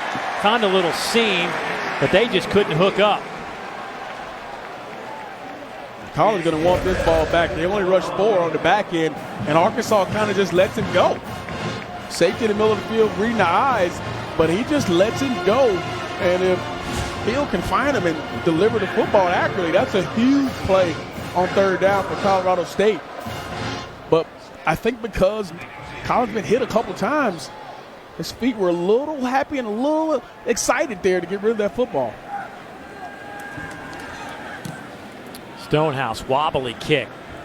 Burks will field on the run and hit immediately at the 30-yard line, but the Hogs will have it. 4:41 on the clock after a 40-yard punt. Ben Hicks, boy, what numbers he put up at SMU. Now he's just a spectator.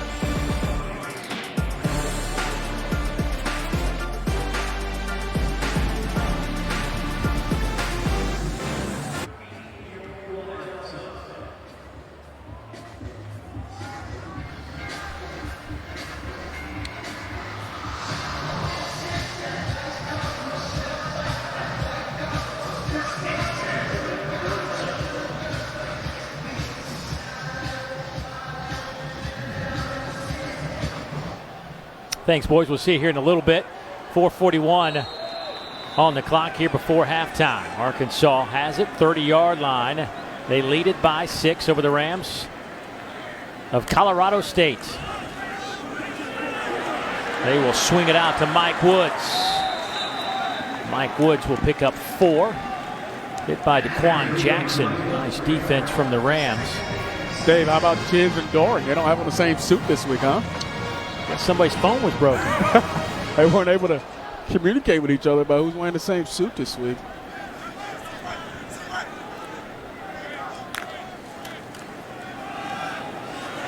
Whaley hits the hole hard. Takes it to the 41. That'll be a first down after the 7-yard pickup. You know, Coach Chiz said something before the game today. You know, what would you say? I think the question Peter Burns said, what's your message to a team before they walk out? And he said, just do your job. Yeah. I mean, simple as that, right? Just do your job. And that's kind of the quote they said to Starkel as well. Don't try to come in here and try to do too much. Don't try to change all these different plays. Just go play within our system, and everything will be fine. Boy, good protection. Has time to throw it down the field, just out of the reach of Traylon Burks. Traylon had a step. And the reason you're able to hit plays like this is because of the protection. Look inside. They bring pressure from both sides, and they pick up the blitz really well. But watch on the outside. I thought he got pulled just a little bit right here. He got held up just for a half a second, and that extra half a second was that extra step he might have needed for a big play down there. It could have been a touchdown. Well, he took a shot down the field, couldn't convert, so now 2nd and 10. Inside handoff. Whaley can't break the tackle of Jamal Hicks. You see why there are some NFL scouts watching old number 7 play from that safety spot. Yeah, one guy they're so excited about. They talk about his versatility on the back end. One of their leaders on defense, and what an open field tackle there. But because you weren't successful on 1st and 2nd down, you got a 3rd and long here. Starkel's thrown the football well in the first half. See if he can convert here, keep this drive going, and try to get points head into halftime. Arkansas 5 of 8 on 3rd downs. This will be 3rd and 7. Rams will bring 4. Starkel. Boy, that's the 3rd time he's had a pass batted today. Jalen Bates gets his big paw up the defensive end. Jalen Bates coming off that right edge. They go a little ET stunt in and tackle, switch spots, and he can't get all the way to the quarterback. So at the last possible moment, he puts that big 6'3 frame, 6'4", 245 frame up and gets a piece of that football. That's the 5th PBU by Colorado State this afternoon. Good high, tight spiral. Right lets it hit, and it sails into the end zone for the touchback. Coming up at 7:30, Week 3 of the college football season rolls on with number 4 LSU at Northwestern State. It's our SEC Saturday night matchup. Over on the SEC Network alternate channel, you'll see Southeast Missouri State at Missouri. You can find that SEC Network alternate channel in your area. Be sure to go to secnetwork.com. Joe Burrow, 82% completion rate. Leads the FBS with 9 touchdown passes, only 1 pick. How about his last 6 games going back to last year, averaging 320 yards through the air, 19 TDs, and only 2 interceptions? You think he's feeling it right now? Yeah, that's getting it done. I'm excited about Burrow. I'm excited what he's done this year. Joe Brady's came over from New Orleans Saints, and he's rejuvenated that LSU offense. Here's Kinsey. Makes a man miss. Big gainer out of bounds. See where they spot him, out over the 40 to the 41. A 21-yard pickup for Kinsey, who's adding to his total. He has 136 yards on the ground here in the first half on 9 carries. Yeah, that's getting it done. I mean, there have been tons of quick scores in this ball game. The longest drive of this game has been 3 minutes and 34 seconds. A little bit over 2 minutes to go before halftime. Colorado State got a big, nice play here on first down.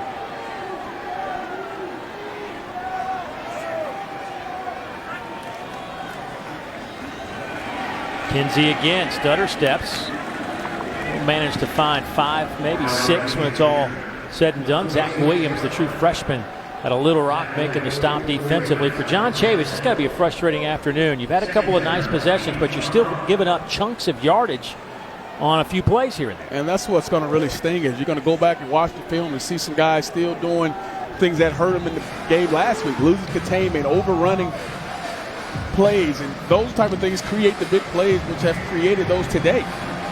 Guys got to do their job. We mentioned it earlier. Nickel package for Arkansas on 2nd down and 5. We'll toss it to Kinsey. He has the line to gain. That'll be a first down. 1:23 to go before halftime. Colorado State with a couple of timeouts. Arkansas has 2 timeouts as well. Boy, but Kinsey, we're seeing why Coach smiles when he talks about Kinsey's ability on the field. Hit him second play of the game for 75 yards and a touchdown. Yeah, he's got some unbelievable ability, and Arkansas needs to find a way to slow this Colorado State offense down right now because they're moving at a pace they like. McElroy in the game. They'll swing it to him near side. He splits a couple of defenders, gets it to the 40. That's a 6-yard pickup. Clock under a minute now. And McElroy is the guy who came in when this offense was sputtering a little bit. Had a spark for him, and you see he comes back in. That duo has been really, really special for him today. Looks like Colorado State takes a timeout. Well, that was a late timeout. They lost about 13 seconds before they got that timeout.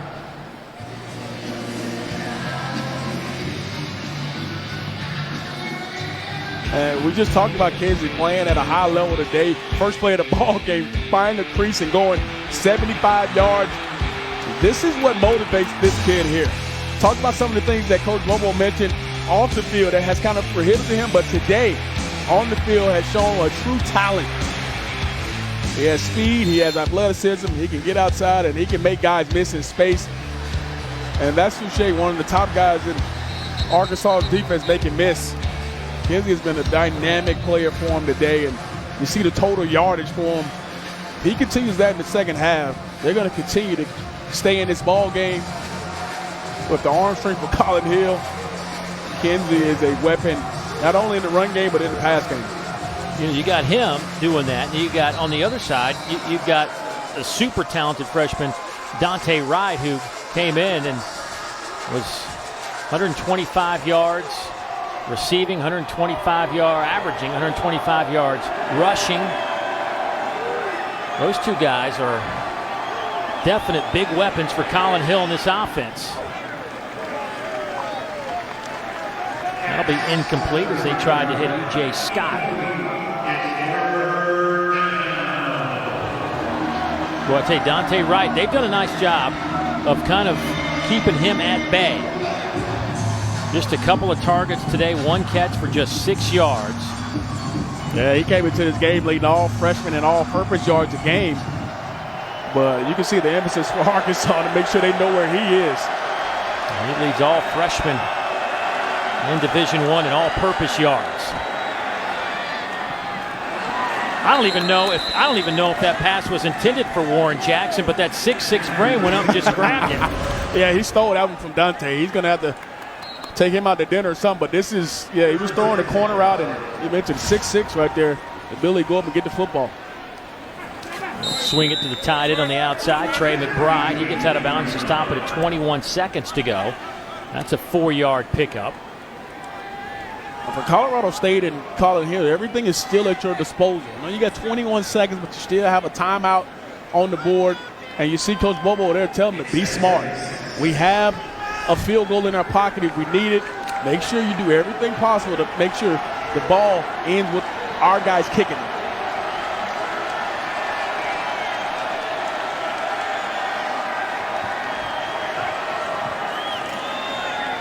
Hill flushed, nowhere to go. Had Kinsey over in the area, so no flag down for grounding, probably outside the tackle box as well. DJ Smith putting the pressure on the quarterback. Third time today they've collapsed that pocket around Collin Hill.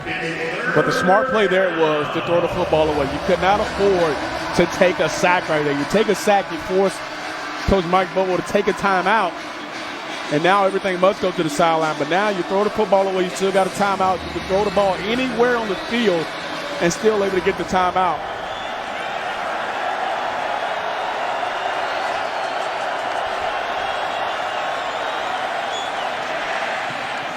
Oh, Kinsey had it and would have gotten the first down.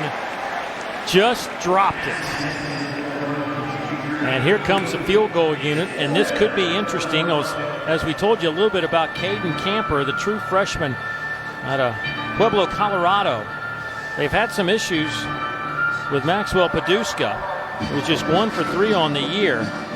And Cayden Camper gets a late invite to travel with the team. And talking with Mike Bobo before the game, he said, I literally had a competition in pregame. He hit from over 50 in a fall scrimmage. This one from 46, he's got it! Good thing they gave him a jersey. Good thing they went and got him out of class. He just came up big for Colorado State, and that's impressive for a kid to come on the road and put up this kind of performance in the first half when they really need him in this ball game. And that's a momentum builder for Colorado State going into halftime. Dave, what is that? Is that the draw there or what? That just looks like he hit it right flush on the screws. Hey, the coach is even excited for his young guy. Good decision. That look is like, hey, I'm glad we brought this kid. Makes it a 27-24 game, just 4 seconds to go before halftime. It has been an offensive show. 259 yards for the Rams, 308 for Arkansas. Time of possession almost dead even. Colorado State has run it 18 times. They've thrown it 18. Arkansas's rushed it 20, thrown it 21. Wow. Not sure many people coming into this stadium they expected this kind of output, but I know Arkansas fans are excited. Little pooch kick. Fair catch call for at the 25-yard line. So if you're Chad Morris and you're walking off, we'll hear from him in a little bit, but just are you feeling good where we are? Are we still kind of not sure where we are? What would be your impression of first half? I think if you go back to the first 2 games, you're very encouraged on where this team is headed. Obviously, there's some situations in the ball game that didn't go your way, some things you wish you could have had back, some throws, some plays defensively and offensively. But I think to come in here and put up 27 points in the first half, this offense, this team, they have a lot to be excited about going into the second half versus a team that's coming here and compete. Collin Hill, 10 of 18, 73 yards, well below his season average. Meanwhile, Nick Starkel got off to a hot start. He will finish up 11 of 21 for 136 and a couple of touchdowns and no picks. Now, coming up at halftime, you can watch the live performance of Razorback Marching Band on SEC Network Plus. Start streaming over on the ESPN app. And let's go down to Dawn. right, Coach, let's start first on the offensive side of the ball. Nick Starkel, 306 total yards in that half. What'd you like that has to continue? Well, obviously got to hit her deep ball shot. He just overthrew it, but, man, we got him there. I think he's got us in a rhythm. We sputtered the last couple of drives with a turnover. That hurt us a little bit right there, but we shot ourselves in the foot on that last drive. But, man, I like where we are. We just got to get in, make a few adjustments, and get back to rolling again. You talk about those adjustments defensively. What do you point out to your team to slow them down? They're getting outside of us too much. They're getting the edge too much on us. We got to be able to set the edge a little bit better now. Thank you, Coach. Coach John Chavis talked about guys having better angles defensively. We'll probably work on that in the locker room as well. It is halftime. 27-24 game. After the break, time for the studio. During the boards, we'll take it from there.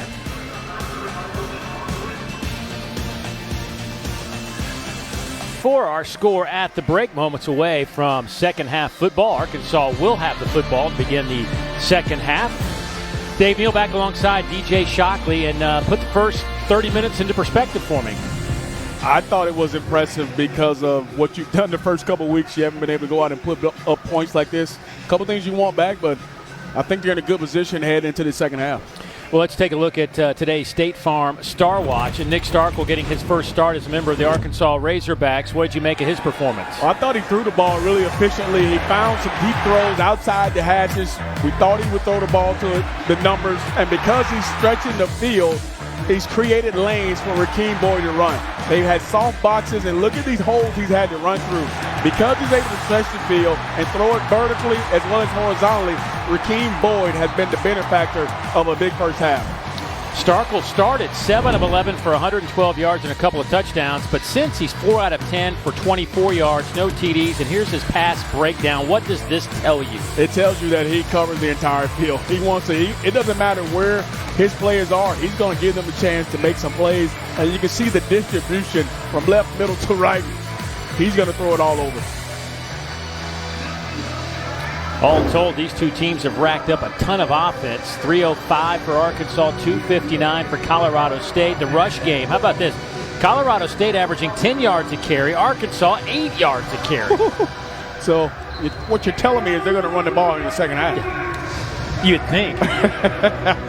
So you got two offensive-minded coaches here that want to put the ball in the air, so we'll see how that works out.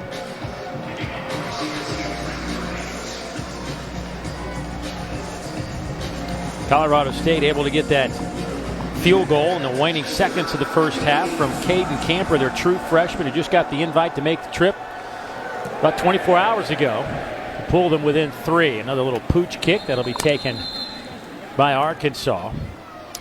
Well, Mike Bobo walking out of that locker room was met by Don Davenport. What do you have to say, Don? He asked him what his message was to his team, and he told him whoever executes best in this second half wins this fight. When he looks at his defensive execution, what he pointed out to his guys, he said, I thought we settled down at the end of that first half. He said, but we have got to be more patient, and we have to fit the run game right. That's going to be their focus here to slow down Nick Starkel in this offense. Well, we'll see if they can do it. I mean, it's really been hit or miss. Both defenses have had a couple of possessions where they look very strong, and then they give up big chunks of yardage. And they go with Rakeem Boyd on the first carry. They'll spot him at around the 28-yard line, give him a 3-yard pickup. Logan Stewart making the tackle. Rakeem Boyd in that first half, 10 carries, 87 yards. Long run of 59 yards. Averaging 8.7 per carry.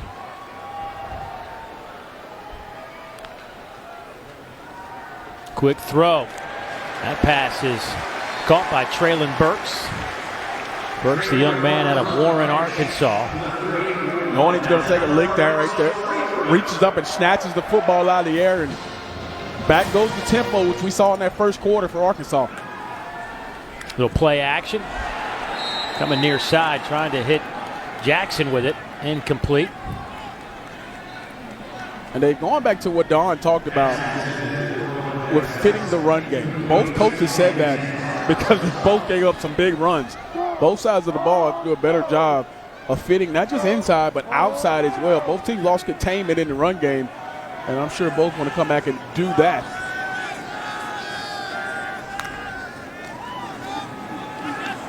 Starkel hit as he throws. That one is incomplete, but here comes some flags. Trey Knox, the intended receiver.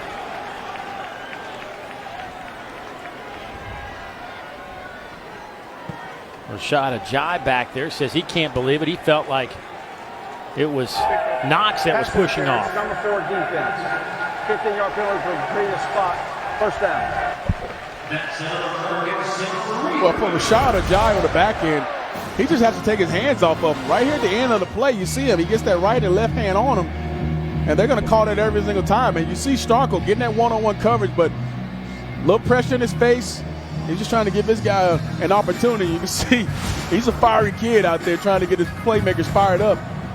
But he's going to see a lot more pressure here in this second half. First down and 10 in Colorado State territory. So much room down here to the bottom of the field. They'll run this way. Boyd, stiff arm, stays on his feet. Now I want to go back.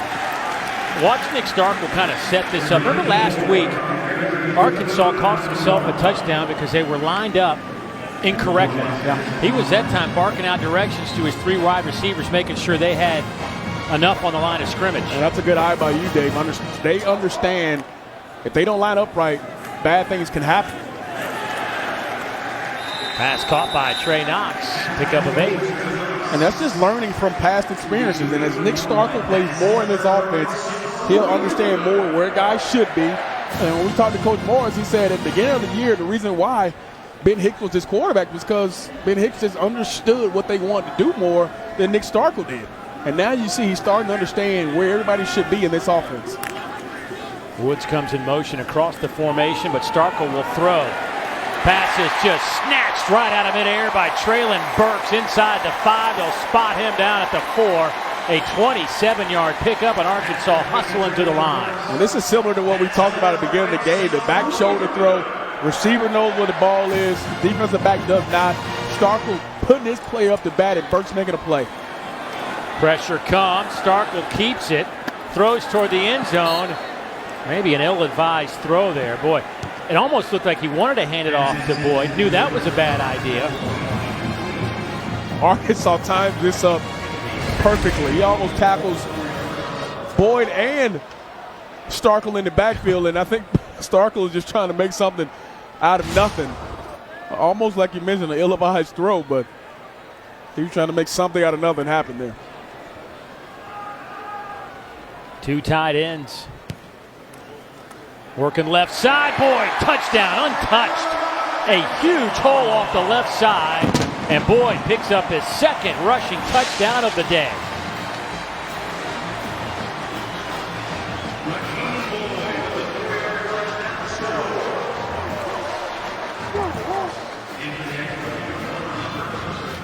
Boyd just eclipsed 100 yards for the 4th time in his Arkansas career with that 4-yard run. Limpert to attempt the point after.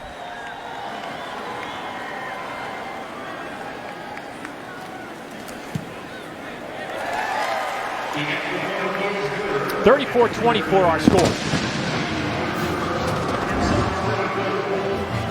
Right guard coming right up here, doing a great job of clearing the hole for Rakeem Boyd. Perfect drive for Arkansas coming out of halftime, getting the score.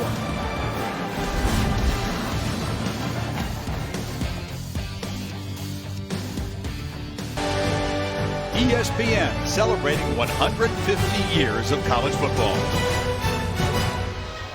From 150 years to 1 year. Ricky Stromberg in his first season hasn't even completed 1 year yet of college football. True freshman out of Tulsa, Oklahoma, came in as a 4-star prospect. And the reason we're showing you, he wasn't expected to be a starter on this offensive line, but due to a couple of injuries, Ricky Stromberg is getting the start. He came in super light, around 250. They got him up close to around 270, but we have seen him today, the young man, put together some very impressive blocks. After watching game tape last week, he kind of stood out to us as well on that offensive line. Yeah, some guys just stick out when you watch them, and you can see the way they go about it. On this last touchdown play, here's Ricky Stromberg. He's going to get up on DeQuan Jackson and watch him just maul him and create the lane for Rakeem Boyd to run up through. And look at him, just pushes him all the way out of the lane. And he's continually, that's just extra effort that you like. And this guy is a true freshman. Joe Craddock, offensive coordinator, said when they told him he was going to start last week, he just looked at him and said, okay. Yeah, whatever. That's what you need me to do. That's what I'll do, I guess. He came out, you know, he was considered the top 20 offensive guard nationally. And they think when he can get up to about 285 or so, he could be something else. There's Dante Wright. Boy, you can tell this. To get him the football in the opening play for the Rams in the third quarter, that's going to be an objective for them. Yeah, that's a must. We haven't seen him line up in the backfield all game, but you can see the emphasis. We have to let this guy touch the football in this ball game. He hasn't had the opportunity to really get free, but you see right out the bat, put him in the backfield, throw him a little swing pass, and there you go, picks up 7-8 yards for you. Second down and short. Hill will throw. Pass is caught. That goes to Trey McBride, and he'll have a first down. See what Mike Bobo wants to do tempo-wise. He told us he wanted to huddle more this game than he has in the past. They will huddle here, but we saw a little bit of tempo when they got in the red zone, but not a whole lot. Yeah, and I think because they still have a lot of young guys in this offense, he wants this offense to be efficient. So they get in the huddle. They make sure guys know where they're supposed to line up, where they're supposed to go. And it helps the overall efficiency of the offense. But as this game goes on, I think that's a good thing to look out for if they get to some of that tempo. Will fake it to Kinsey. Hill will roll out. Pressure coming, and he just does get rid of it and throws it out of bounds. Boy, that's that clock you guys talk about. He kind of knew somebody had to be coming, right? And the number one thing you don't want to do is pull up when you're rolling out. And you're starting to pull up, and you see the backside pressure was coming to him. And internally, you know he has to get rid of that football. T.J. Smith coming with the pressure on the edge. But as a quarterback, you understand 2, 3, 4 hitches. That ball has to get out your hand. Collin Hill has struggled today. 12 of 21, 90 yards.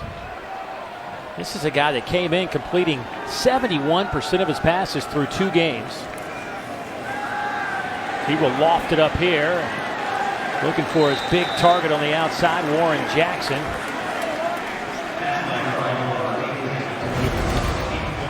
And here's what you like. He did a good job. Look at the release. This ball has to be put on him now instead of trying to throw it upfield. He never gave Jackson a chance at that football. This is Collin Hill just not seeing it exactly how he's seen it over the first couple of weeks. You mentioned today, he struggled a little bit to throw the football, and that was a direct correlation there of how he's not seeing it, especially how he wants to. This is his 10th start. He's thrown for over 300 yards in 5 of his starts. Hill, quick hitter. It's Dante Wright with it. There's a flag in the backfield. Hill gets smashed. He lost the football. They'll say Arkansas has it, but Collin Hill just got lit up, and there is a flag as he is slow as he walks toward that sidelines. Man, oh man. Personal foul, roughing the passer, low hit on the quarterback, number 7, defense. 15-yard penalty from the previous spot, first down. And that left knee is taped up. Yeah, these type of plays, they make you worry. You're talking about a guy coming off 2 ACL injuries, and you see Fouché coming in there a little bit low. Oh, it's not what you want to see. Anybody get hit that low like that. I'm glad to see that Collin Hill is still in the ball game. He's a little ginger there, but you see his lineman coming up to him and saying, "We got you." But that's tough right there. I've been in that position before. It does not feel good at all. He talked to us about his path to this season and what a struggle it was. Tore his ACL and rehabbed. Tore it against Utah State back in 2016. Took a red shirt in 2017. Then while playing hoops in the summer, blew it out again. Here's Dante Wright. They'll toss it to Dante, and he'll pick up 9.5 yards. Cam Curl runs him out of bounds. And we talked about they have to get Dante Wright involved. You're going to see him come right underneath a little shovel pass in front of him. Guys outside blocking for him on the edge. But the emphasis on getting 22 to football is a must.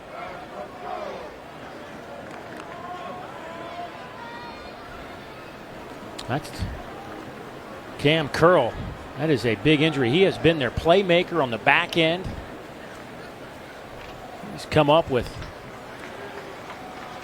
an interception. He also, last week, old Cam had a chance to pick one up and go 69 yards, but he says it was a long way. That was a long 69 yards. Yeah, him and Nick Starkel will laugh about it. He say, man, I was tired trying to get there. His first career pick in the opener against Portland State.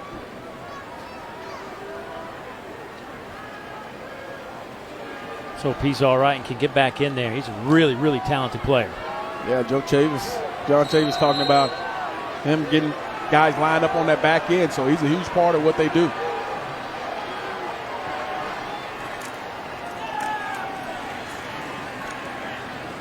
Inside handoff goes to Marvin Kinsey. He'll pick up 4. Kinsey, by the way, now with 153 yards on the ground on 12 carries. Boy, and now Collin Hill is down. He's just sitting on his rear end. And you wonder if that hit had some lingering effects. Yeah, you can see even on the pass handoff, he couldn't even really set up after handing the football off. Was real ginger on that knee, and you can see Coach Bobo is definitely interested.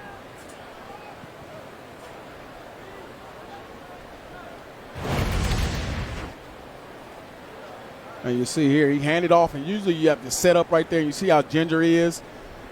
And finally, you can see he's just not feeling well. He's just going to go down. And this is what we think set this all up. Fouché went down to that left knee that's had 2 ACLs. Oh, man. You know, we get to know these young men. We had a chance to talk with him for a while last night. Just a great conversation about his journey to this point. Yeah.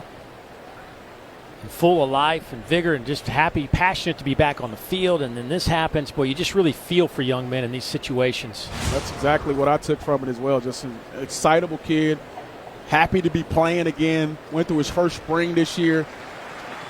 Everybody feeling good about his progress and how he's feeling. And you can only hope that he is okay, because this kid has a bright future and he fits so well into this offense. Well, that means that we'll get to see their backup quarterback, which has really been a battle this season. Patrick O'Brien and Justice McCoy been battling it out. But we're going to see Patrick O'Brien get some snaps, the redshirt junior, transfer from Nebraska. Thrown one pass this year for 29 yards. 6'5", another big one, 6'5", 244. They're all big these days. First play, they'll flush him out of the pocket, and O'Brien will run out of bounds and pick up 3 yards. Pressure came from Isaiah Nichols. And this is a critical moment for him coming in this ball game. Colorado State driving the football. You're only down by 10 right now. And I'm sure the first thing he told him was, be good with the football. You must protect the football here in this high red area. You see he came in and tried to throw it right off the bat. So that tells you they have some confidence in Patrick O'Brien. O'Brien sat out last year after transferring from Nebraska. Played sparingly for the Cornhuskers. Here's Kinsey. He'll take it inside the 25, down to the 23. Another 3-yard pickup. Jonathan Marshall making a tackle for the Razorbacks. But he came out of high school. He was considered by some recruiting experts as a top 10 quarterback. He was a finalist for that Elite 11 quarterback competition back in 2015. Big third down here. I've talked about it all the time. You get in this low red area where 3 points are practically on the board. How much trust does Mike Bobo have in Mr. O'Brien? 3rd down and 5.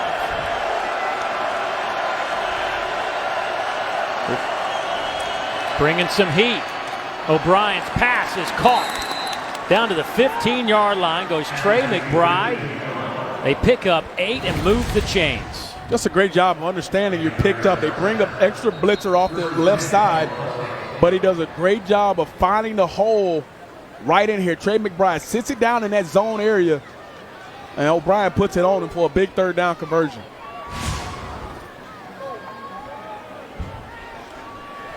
Tenth play of this drive is Patrick O'Brien leading the charge now. Collin Hill on the sideline.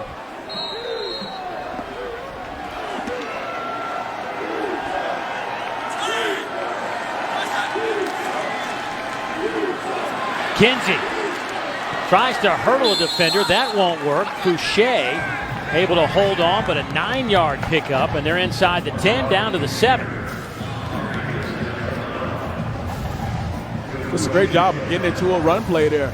Arkansas was in what I call a light box. They had 5 guys inside the tackle boxes, and you have 5 defensive guys for 5 offensive guys. Really, it's man-on-man blocking, and Kinsey does a great job of finding that extra hole and picking up 8 yards on first down.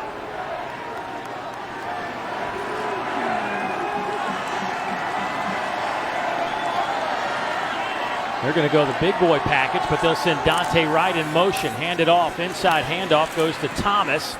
He'll try to get the first down, and he does so. So it'll be first and goal from about the 4-yard line now for Colorado State. You see, you bring in the big package here. Jalen Thomas, 5'10", 207, more of the bruiser, downhill type of back. 12 carries for 56 yards on the season. But now you bring in Warren Jackson, E.J. Scott, all the big-time receivers here. See if they allow O'Brien to take a shot in the end zone here. This drive started back at the 25. 11 plays, 70 yards. Kinsey back in at tailback. Oh, and he is met behind the line. He'll lose about 5. See where they spot it, back at the 9-yard line. T.J. Smith just blowing that play up. Yeah, we called T.J. Smith's name a couple times in this ball game. Living on the other side of the line of scrimmage. The one thing that hurts run game is penetration. T.J. Smith has been a thorn in the side of Colorado State's offensive line today. So now it's second and goal from about the 8.5. O'Brien, his first series, steps up at the pocket and is hammered. He's dropped at the 11. They'll lose another couple of yards. Grant Morgan, Devon McClure. Cover 0 here. Both backers, they want to go QB draw. Ideal blitz for that particular play. And give John Chavis credit. That is a win for his defense. He called the right call on that particular play. Bring the heat again? Bring it again. Why not? I mean, you want to force the ball out of his hands quickly right here. Third and goal from the 11.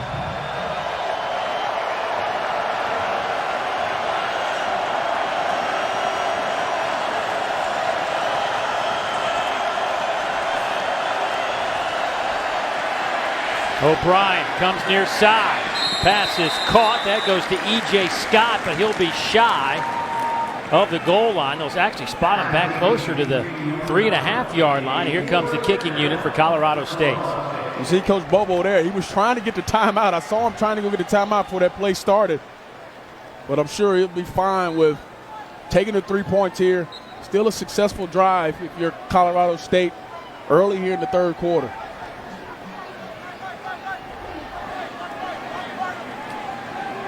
.46-yarder made earlier by the true freshman Cayden Camper.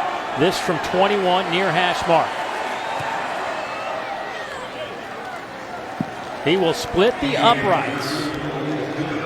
Make it a 7-point game here at Reynolds Razorback Stadium. Collin Hill, how badly is he injured? We'll try to get an update.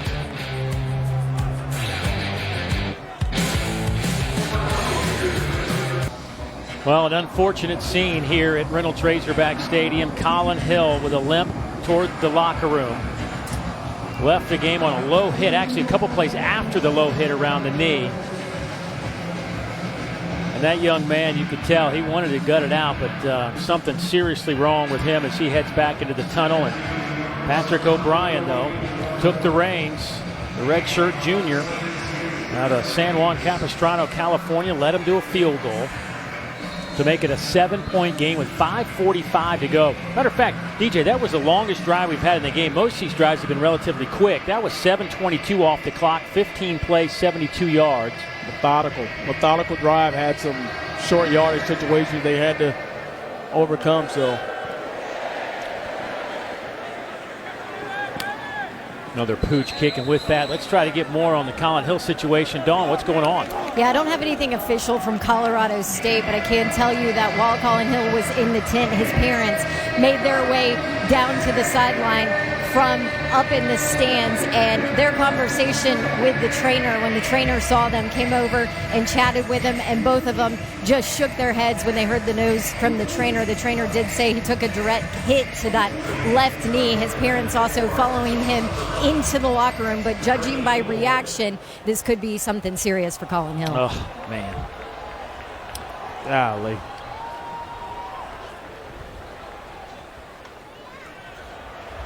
Devion Warren trying to find a little bit of room. Nothing working there as he's swallowed up after a couple of yards on that play. But this was right before Hill went back in the locker room. He talking to his head coach, Mike Bobo. And you know those two have spent a ton of time together over the last 4 years. Young man from South Carolina who actually, Mike Bobo learned about him when Hill went to a 7-on-7 camp in Athens when Coach Bobo was still on that Georgia staff. He was actually, if it wasn't for Jacob Eason, Coach Bobo was going to go make a play for him to come to the University of Georgia. Then he got the job at Colorado State and realized, you know what, I think I want Collin Hill part of this team. And so he went and told him and sold him on the Rams program, and that's how those two connected and hooked up. And you can see the investment there. I mean, you can see how tough it was for him to talk to him, and what Don said about his parents and how much time he's put in. It's just tough. And then now you can see they have to go through a whole other game plan now. You see him, he's writing down, he's sitting there talking to O'Brien, telling him, hey, what do you like? What are the things you're comfortable with? The game plan now changes. The plays changes for him. It's going to be interesting to see how they have to adapt on the fly to what O'Brien does well. Good news is O'Brien was able to be in this system last year just as a redshirt as he transferred from Nebraska. On 3rd down and 4 over the middle. That one is dropped. They tried to hit Warren with it, and the Rams defense steps up big. They will force a punt opportunity down, a touchdown. What a nice job right here. Outside leverage, but at the end, swats that football out with that right hand. Anthony Hawkins getting in there and giving a big stop there on 3rd down. And you can see the excitement from Janzik right there, defensive coordinator for Colorado State. Getting off the field, 3 and out, giving the football back to him. Don't have positive field position. And the danger is Dante Wright back to return this punt. He'll have some room as he stands around the 30-yard line. Sam Lloyd to punt it away. Oh, good hang time, tight spiral, forcing the fair catch at around the 28-yard line. That's where the Rams will have it after a 40-yard punt. Patrick O'Brien was watching a pretty good game. Now he's right in the middle of it.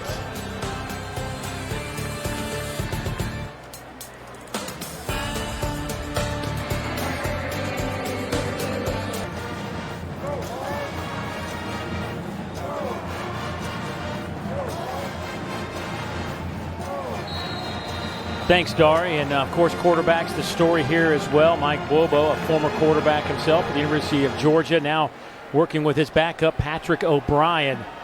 Got in last series for the injured Collin Hill. They'll set up 1st and 10 from the 28-yard line. They'll get it to Kinsey. And swarming Arkansas defense led by Scooter Harris. No gain on the play. And by the way, during that break, we got an update down the field. Got the official word that we will not see Collin Hill again the rest of the day. Obviously don't know the severity. They got to go through all that x-ray stuff, the medical procedure to figure all that out. But obviously it is not good. Yeah, that's so unfortunate as he's coming off 2 ACLs already and excited about a new season, and just can only hope it's not as serious as they thought it is. Trying to throw it back to Kinsey, has a chance to catch it, but running right back into the teeth of that defense. This time he'll lose 3 yards on a little throwback. to the Ram running back. Hayden Henry, the first one there. Yeah, Dave, that's number one on the screenplay. You never go back into the middle where all the big guys are coming. They're coming to hunt you down, but here's a big 3rd-and-long situation. You're backed up. You're only down about 7 points here. What do? You call draw? You just ran screen there on 2nd down. How comfortable are you with Patrick O'Brien right here, backed up? Let him throw it down the field. I hear you. I'm with you. 3rd and 13. 4-man rush. Pocket collapses. O'Brien will throw on the run. Down the field. Caught by Wright. Does he stay in bounds? He does, to the end zone. Touchdown, Colorado State, 75 yards. Boy, it looked like he stepped out of bounds. This is big-time play here from a big-time playmaker. Does he stay in bounds here? Watch that left foot. I think he does. He is in bounds. There's green in between his foot and the sideline. Oh, my goodness. Dante Wright showing up in the biggest way. Haven't called his name throughout this ball game. We talked about it in the first couple series, getting him the football. You see why they're excited about that freshman. Only 5'10", 160, going up high, grabbing the football, staying in bounds, and then wins the race. What about Pat O'Brien, though? Making a play inside the pocket here. Dante Wright going up for the football, making a huge play for Colorado State. We're all tied. We got a ball game here.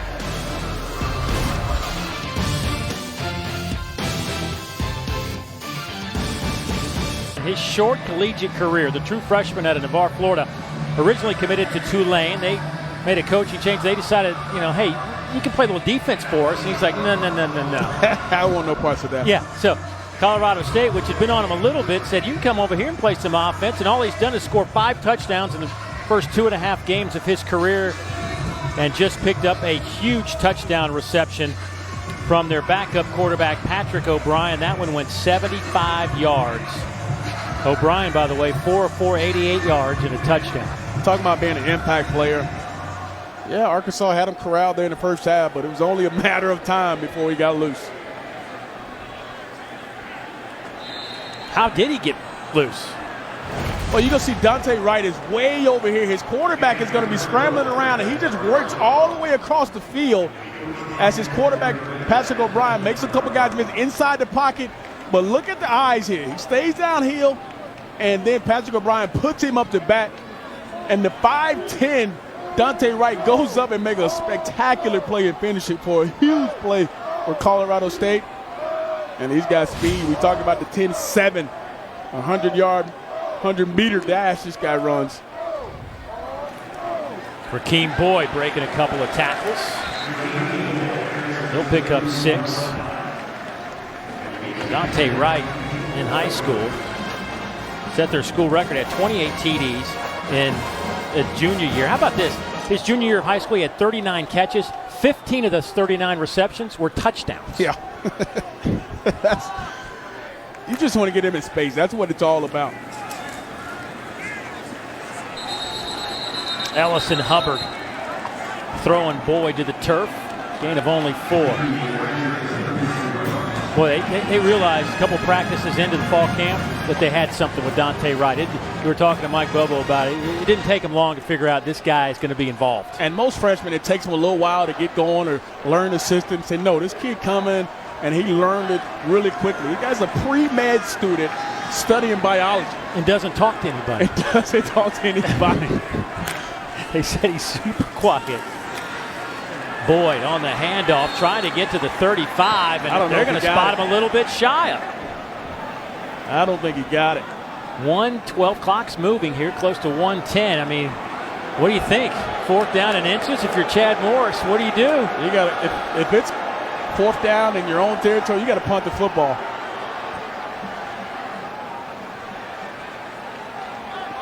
Right now, momentum is on Colorado State's side. You come up with a stop here. And as you can see, if you're going to force them to win this ball game, at least make them go full field. Don't give them the short field. And I think Chad Morris makes the right decision here and punts the football. Arkansas going to have to take a timeout. The play clock winding down. And, boy, the crowd here certainly doesn't like the call to punt it. But I tell you what, you don't want to miss here. Yeah. Because if you go for it and don't get it, you think they're going to be excited about that? No. Boy, it was a wild and crazy game a year ago. We got another crazy one this year. Here's that last play. Well, there's the penetration. Just a stalemate up front. Nobody gets any movement. Nah, he didn't. To me, it looks like a great spot right on top of it. It's a spot-on call there. That's where Arkansas has struggled this season, is up front, is moving people.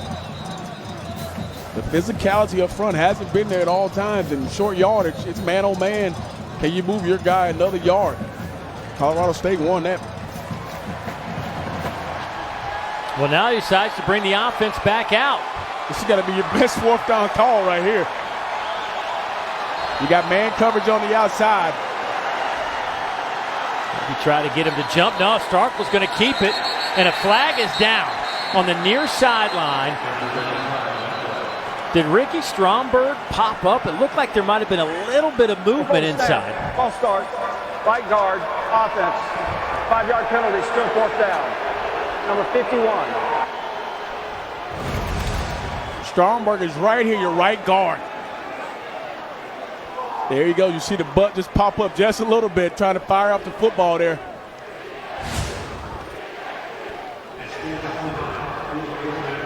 So for all the great things he has done today, that's the one's going to stick with him for a long time. Starkel had the first down. Yeah, they were going for it. It wasn't a draw them off sides.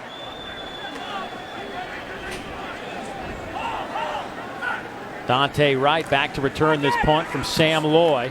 It is a good high kick. And another fair catch called for by Wright. 39-yard punt. We talked about last year coming down to the wire. Razorbacks traveled up to Fort Collins. The Rams scored 25 unanswered points, rallied from 18 down to win it 34-27. Wyatt Bryan kicked a 22-yard field goal with 5:19 to go in the fourth. Izzy Matthews put the Rams ahead for good with a 1-yard TD run with 8 seconds remaining. Current Miami Dolphin Preston Williams caught 12 balls that day for 154 yards and 2 TDs. Mike Bobo said that he thought his team garnered some momentum. Didn't turn out that way. Meanwhile, Chad Morris, he said that loss sent his team into a spiral, changed the whole direction of their season. Kind of what we talked about in the open, and you see the last 4 drives there for both teams. McElroy out to the 35-yard line, picks up 3. And look, we hit on it earlier. We're going to say it again. These next 2 weeks for Arkansas are huge. You got 2 non-conference games here, Colorado State, San Jose State. And then you get into the meat of your schedule, starting with Texas A&M. They got to have these. And the momentum and confidence you build in games like this, going into a tough, rugged SEC schedule, has to be built right now, not when you get into those games. We are tied at 34 after 3 quarters of football. It should be a wild finish from Reynolds Razorback Stadium. Be sure to stay with us.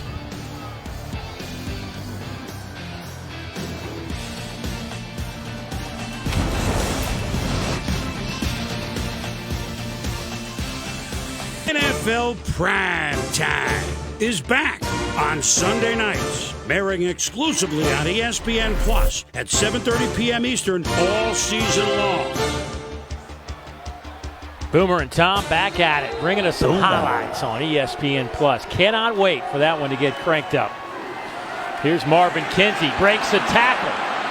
Cam Curl trying to push him out of bounds, but not before. Kinsey picks up another 13 yards as he gets close to midfield. And I was wondering when you would come back to this. Kinsey, the guy came in his ball game. You see the average, 10.2 yards a carry, 13 on that particular run. He has been the difference in the run game, and I expect to see more of this in the fourth quarter. As you got a new quarterback in, he's done well to throw the football, but where you have to lean on is those 2 characters in Kinsey and McElroy.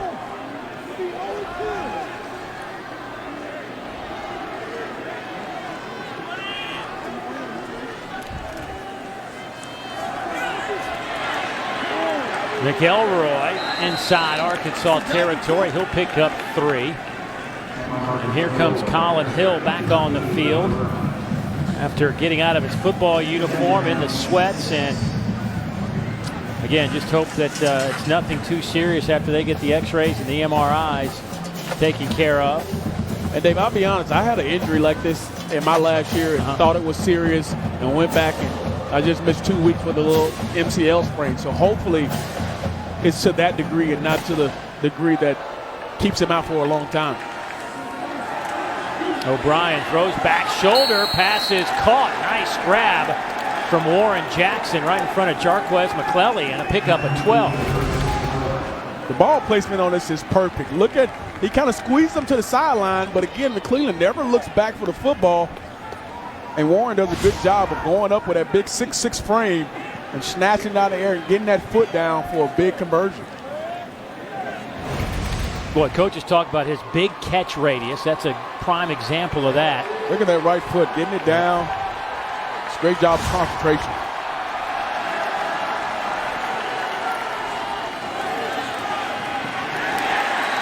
Not much working there. Dante Wright, maybe a yard.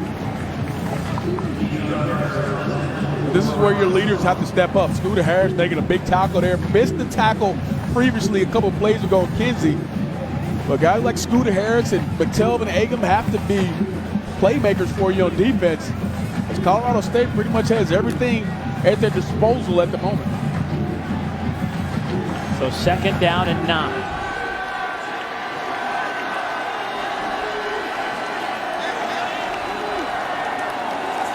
Wright goes in motion. This time they'll hand it off to Kinsey. He runs into some Razorback defenders after a pickup of 3.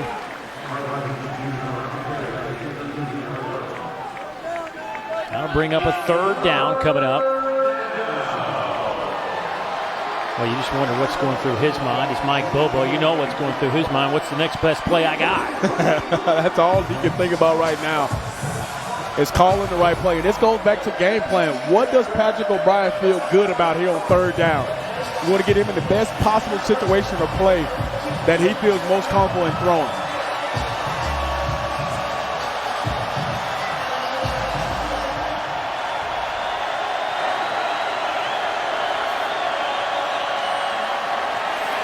O'Brien flush, trying to find somebody open, and Wright had it and dropped it. Would have been shy of the line to gain anyway. Pressure came from Soley. You see Egan, who we just talked about, coming off the edge there, trying to force the football out of his hand. And O'Brien does a good job of just getting rid of that football, giving Wright a chance at it. Where here comes a big, big field goal here for Cayden Camper, who we've seen hit some big ones today. Already hit from 46. He's hit from 21. This will be from 50. And again, if you're just joining us, he didn't even know he's making the trip till yesterday. They've had some kicking issues, and they brought him along. That kick is on the way, and it is no good. He missed it left, had the distance.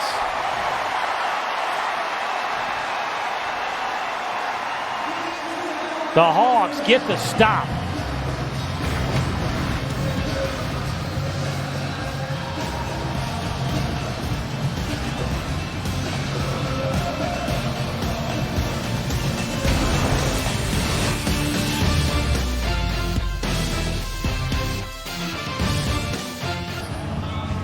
.11:35 to go in the 4th quarter. It is a tie ball game between the Hogs and the Rams here at Reynolds Razorback Stadium. Big drive coming up for Arkansas. The question is, can Nick Starkel make some plays? The first quarter, he was sensational. But things have dramatically quieted down. And overthrows O'Grady. It was there for a relatively big gainer. And this is where not having the experience of playing in a while gets to you. He has to get that head around right away because he's going to have somebody in his face. Oh, boy. And he just has to give it to him. Just float it out there. And that's a big play for O'Grady. But a little rusty here in this second half is Nick Starkel. What has Colorado State done to really limit him here in the last 2.5 quarters? I think they have just really done a good job of right on cue with that throw, but they've done a good job of just testing all the throws that Nick Starkel has had. So the corners, the DBs on the outside have really played well. A lot of pass breakups here in the second half for Colorado State. They come to the corner blitz there, and Starkel does a great job of getting the ball out of his hands. First time we've really seen some zip on a pass for him in a while. Comes across the middle. This one is picked up by Burks, and he's inside the 40, down to the 39, a 15-yard gain. Jamal Hicks trips him up. And you see right there, right guard Myron Cunningham is in the ball game, taking place of Ricky Stromberg. Cunningham was the guy who started the first 2 games. Stromberg, the freshman, now out of the ball game. But nice job of RPO action there, getting the ball out and throwing it to Burks there. Oh, right in the belly of Trey Knox.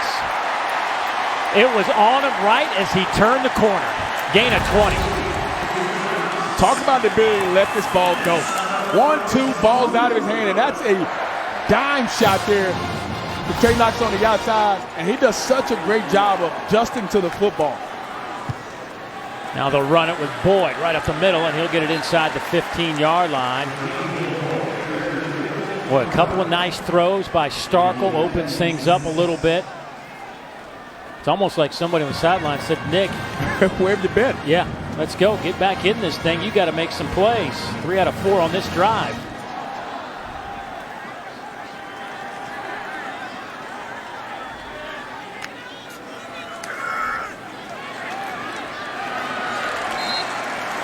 Down to the 10-yard line goes Rakeem Boyd. Boyd now 18 carries, closing in on 120 yards.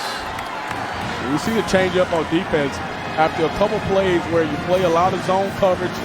Janzik makes the executive decision to bring pressure on that last play to try to restrict the rushing lanes for Arkansas. I expect this ball to be in the air. Couple of tight ends. Whaley in the game at running back. They will hand it to Devlin. He's inside the 5. It'll be 1st and goal as he has the first down. He picks up 6 the hard way. When the run game gets going, it is very special for Arkansas, and you can see the last couple plays after they bring a blitz and then they sit back in the zone coverage there and they run it right down Colorado State's throat. 1st and goal, Arkansas. 8th play of this drive. Starkel, pressure, throws back over the middle and wisely threw it out of the back of the end zone. Manny Jones getting some pressure on Starkel to disrupt that play. 5th time they've gotten to Starkel in that situation. And every time they come uphill, that defensive end on the side they're booting to is the guy that gets the pressure on Starkel. That time, good job of just throwing that football away, but he had an opportunity to see it before he threw away, which ultimately did not take a sack. 3 tight end look. Arkansas runs it with Whaley to the end zone. Touchdown from 5 yards out, and the Hawks are back out in front.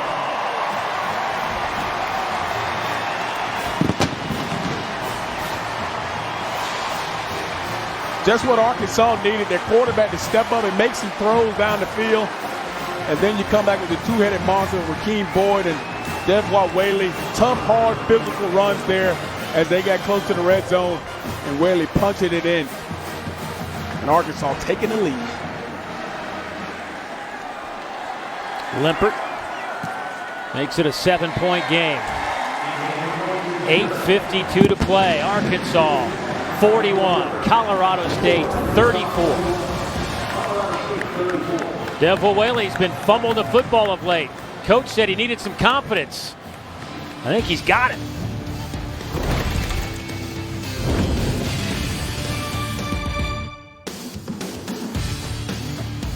The doctor ordered for Arkansas offensively. Nick Starkel getting back into the rhythm of his offense, throwing the football, making some timely throws, putting the football on his receivers so they can make some plays. And those big dynamic receivers on the outside adjusting to the football, making plays outside, and then Sedwar Whaley, that offensive line took over late in the drive, and Arkansas back on top. And talking to Nick Starkel yesterday, you could see the pain in his eyes when he talked about his experience of not getting the job at Texas A&M, when he really felt like he had earned the right to be their starter and had to wait here a couple of games before he got the job. And you know how important this game was to him, and they needed him on that drive, and they got it. And this is why Coach Morris was telling us yesterday how important these next two games are, because look at the gauntlet coming up after San Jose State. A&M, Kentucky, Auburn, Alabama. And you know what, Dave? One of the more important things he mentioned was Colorado State, San Jose State. But right there, September 28th, Nick Starkel playing against his old team at Texas A&M. You think he won't be excited and ramped up to play in that ball game? Not just for Nick Starkel, but this entire team needs some good things to happen for him. A couple wins, a couple confident builders to get him ready for that SEC rugged schedule. Well, they need their defense now to slow down this Colorado State offense behind their backup quarterback, Patrick O'Brien. O'Brien will step up in the pocket, near side, looking for right, and that hits the back of an Arkansas helmet. Darius Bishop on the coverage of Dante Wright. Yeah, they come out first play and they run double move here by Dante Wright, and the ball is underthrown by Patrick O'Brien. Well, he had a step on him, had a chance, but Darius Bishop was there. Didn't panic when the ball was in the air. But if this ball was thrown out a little bit more, you can see the reaction by Mike Bobo there, wishing he threw it out there maybe a couple more yards. O'Brien 5 of 7 for 100 yards, a touchdown. Facing second down and 10. A transfer from Nebraska. He'll keep it, try to find a little bit of a hole, and he'll get it out to the 28-yard line, maybe the 29, and set up a third down and about 6. 8.5 to go. You gotta allow Patrick O'Brien to play big-time football here. You gotta trust him.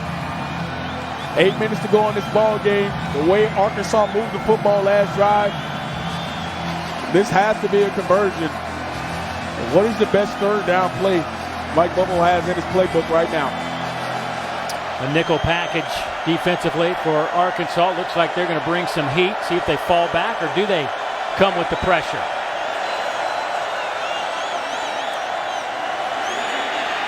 O'Brien feels the pressure. Bootlegs out of trouble, but the pass is incomplete. Looking for Cameron Butler, who had his hands on the football. Pressure came from Soley again to disrupt the play. Nice job by avoiding the first pressure, getting outside. But this is a ball you have to catch. This ball hits him right in the chest, and this is an easy third down conversion.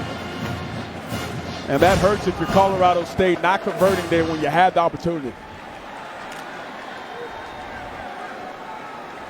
Ryan Stonehouse, excellent punter. Career average over 47. They'll need a boomer here as Burke stands back at the 25.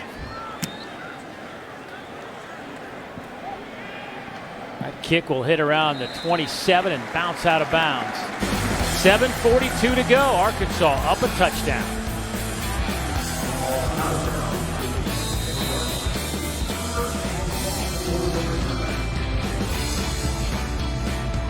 The transfer from SMU started the first 2 games for Arkansas. Those are his numbers, 46%, 241 through the air. Replaced in the second half last week at Ole Miss. That's when Nick Starkel went 17 of 24 for 201. Got the job this week and has had some moments where you are certainly impressed with his arm strength, his ability to move this team. Last drive, they really threw the ball to set up the run. He was very effective overall, 234 through the air with a couple of TDs, and I think the big number is 0 interceptions. That is a monster number. Boyd spins out of trouble, will fall forward for about 2.5 yards. And with 7:34 to go, you want to, how conservative do you want to be here? There seems to be quite a bit of time to turn to a run game completely. Dave, I'll be honest. I think the way this offense is, you must be aggressive. You have to continue what you did the last drive. Allow Starkel to throw the football. Whenever there's the threat of him throwing the ball downfield, that's when his offense has really clicked and played well.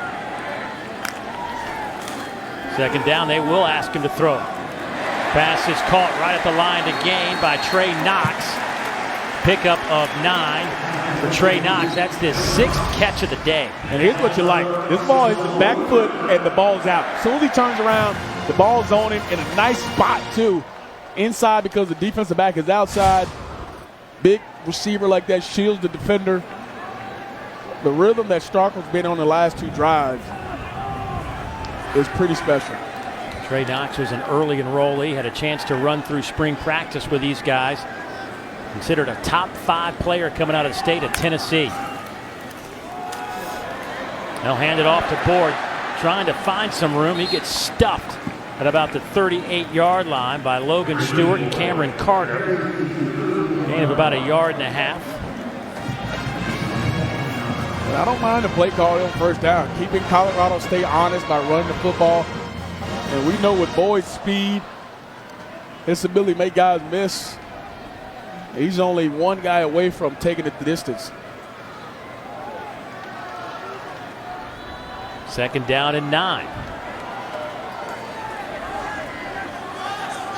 Nick Starkel checking with Chad Morris. They'll change the play.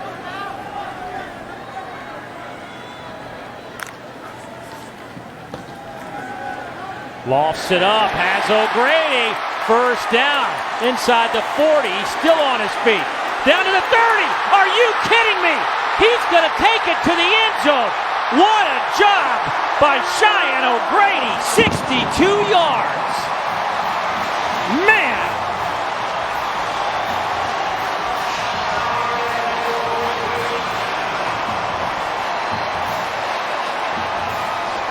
This is why you don't give up on Cheyenne O'Grady. This is why you continue to feed him, because he can make plays like this. Effort, attitude, everything you want from your tight end, he gave it to you on that particular run. And you think they aren't excited to see Cheyenne O'Grady?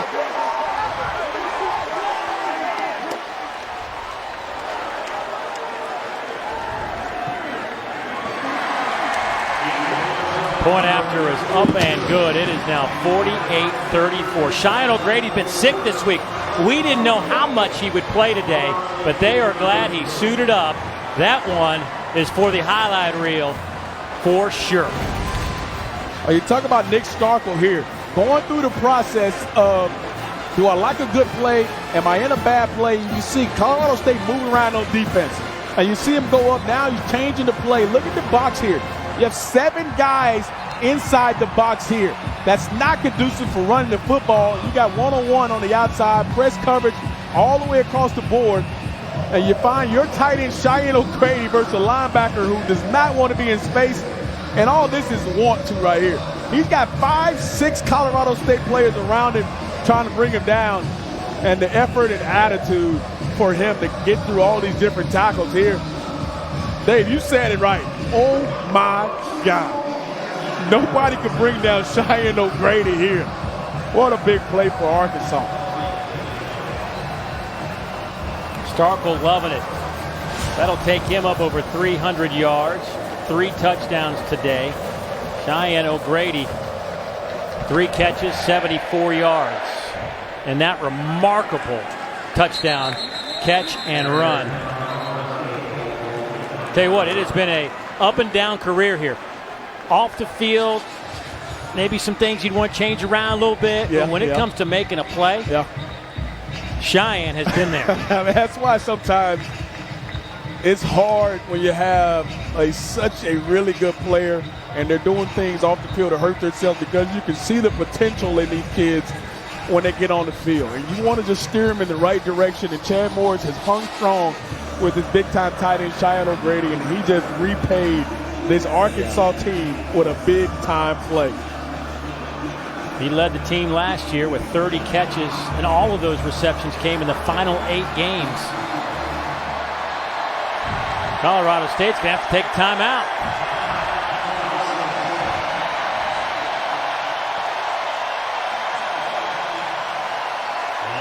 .532 to play in this one.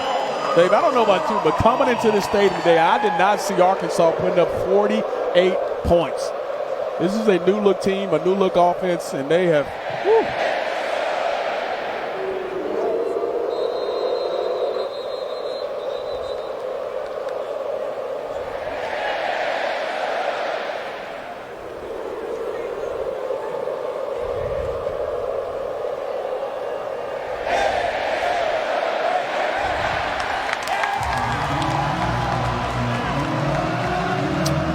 222 yards of offense for Arkansas, 427 for Colorado State.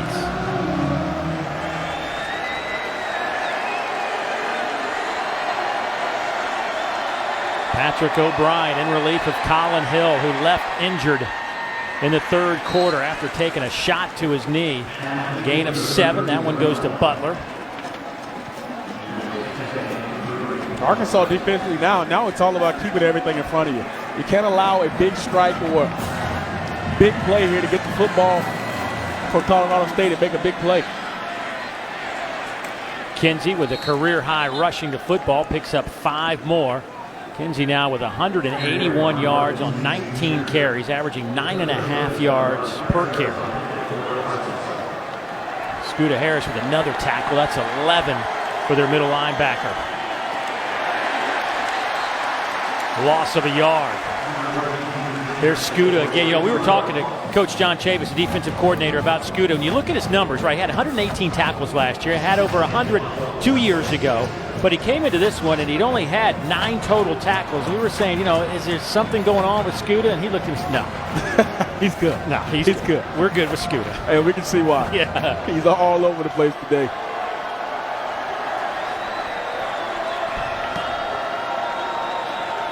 Second down.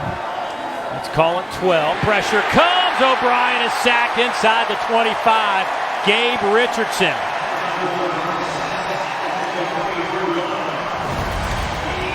Gabe Richards coming right off this edge right here. You're going to see him come right off this edge here.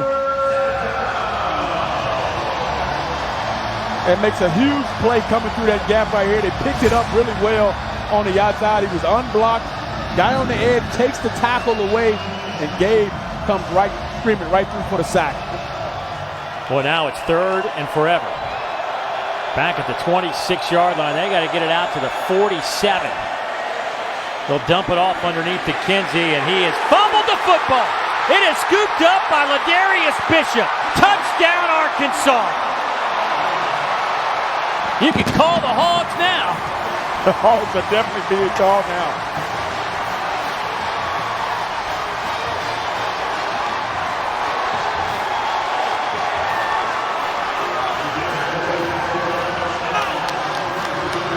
Effort, attitude, finishing for this Arkansas defense. And you talking about John Chavis' defense is playing and hitting on all cylinders here in the fourth quarter. Finishing this ball game is of the essence for this team. Point after coming up from Limpert. It is good. Give credit on that play to Hayden Henry, the junior linebacker, the guy a lot of his teammates refer to as an animal. Watch this play.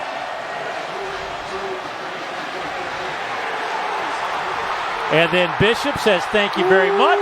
The scoop and score, and Arkansas has opened it up.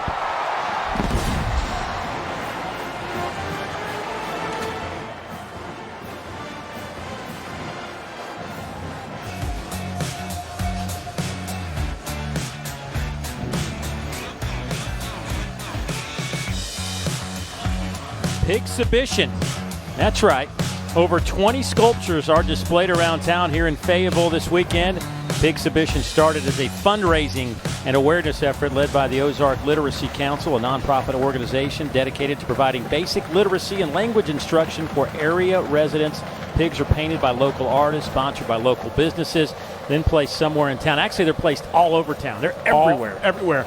You talked about seeing one was going back to the hotel. We were pretty excited about it. Well, Arkansas putting on a exhibition here in the fourth quarter. Here comes Hawkins bringing it out of the end zone. He is out to the 33-yard line. This got the crowd all juiced up. Some defense. Here's Hayden Henry right here. He's going to come all the way around. Watch just the effort of him coming all the way around here to make this play. It never stops on the play. Continues to fight. And boom, you never know when it's going to be your turn. And Hayden Henry comes with a big old hit right there to free the football. He's got 5 tackles today, 2 behind the line, a pass broken up, forced that fumble. The backers for Arkansas have played pretty well today. Between him and Scooter Harris, they've had a day. O'Brien They swing it out. Flag comes in from our back judge.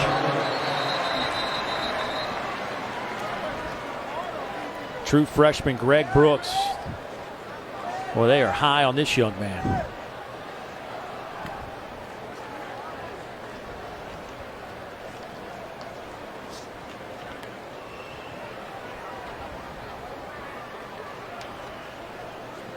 No.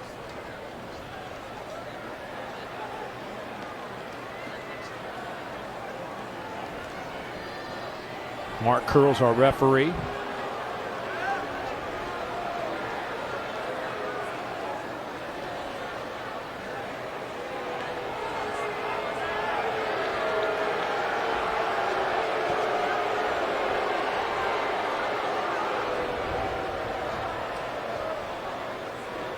Personal foul, blindside block, number 85 offense. 15-yard penalty from the previous spot. Replay first down. Here's Scooter Harris on the inside. He's going to be coming here, and here's the blindside block right here by Trey McBride. And you see as he comes across throwing that bubble screen, and Trey McBride gets him, and he's not even looking. There's your personal foul. And things just have not gone good for Colorado State these last 3 or 4 minutes. Got to have those arms extended. They're saying you can still block him, but you just can't use your shoulder to drive a guy that's certainly not prepared to be hit like that. That blind side block, trying to cut back on all those. A lot of injuries come from that particular block. So now they are backed all the way up. 1st and 25. O'Brien, they'll be even backed up further inside the 10. A loss of 7 more.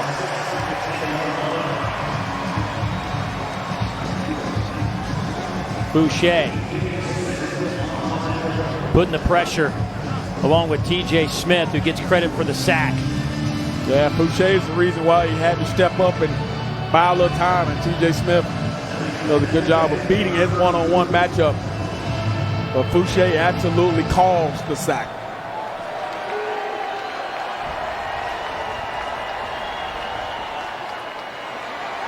Boy, nothing there for McElroy. Fouché coming up for another tackle behind the line. That's 8 tackles behind the line of scrimmage today for this Arkansas defense. Now, there's still a lot to clean up. They've given up big chunk plays today, which you know Coach John Chavis will be irritated watching the tape. And he talked about angles, especially guys on the back end using better angles to make plays. I think we saw some of that occur today.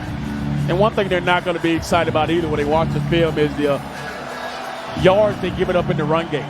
Gave up 238 last week, over 200 this week. 4-man rush. O'Brien steps up, and he'll be hit and drop back at the 14-yard line. And Fouché, how about that series from number 7, the sophomore out of New Orleans? He was in on every one of those plays. Just being a nuisance to Colorado State in their entire drive, but we've seen Fouché all over the field today. Scooter Harris, Hayden Henry, TJ Smith. They absolutely stepped up their game in this game today, especially near the end of this ball game when they had to put it away. This defense stepped up and played well. Stonehouse will punt it away to Traylon Burks. Fair catch called for with 41 seconds to play. So, this Arkansas team desperately needed this one. Probably more than we'll ever know. Yeah. But they found a way. It was tied at 34. And all the momentum was on the Colorado State sideline. Nick Starkel needed to make some plays. He did. And that kind of set the course for the fourth quarter. It gives you that confidence after the loss last week on the road in Ole Miss. And we've talked about extensively what's going to happen the next couple of weeks. Big win here today versus Colorado State, next week versus San Jose State. And then you jump into the SEC gauntlet. So this is a confidence and momentum builder for this Arkansas program.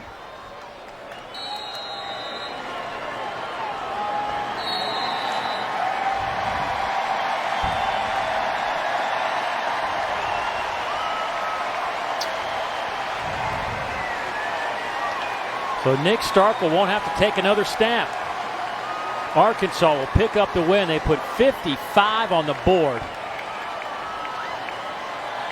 Mike Bobo's Colorado State Rams had a chance. They had it tied at 34, and then the wheels just fell off. They lose their quarterback, Collin Hill. Let's hope he's not out for very long.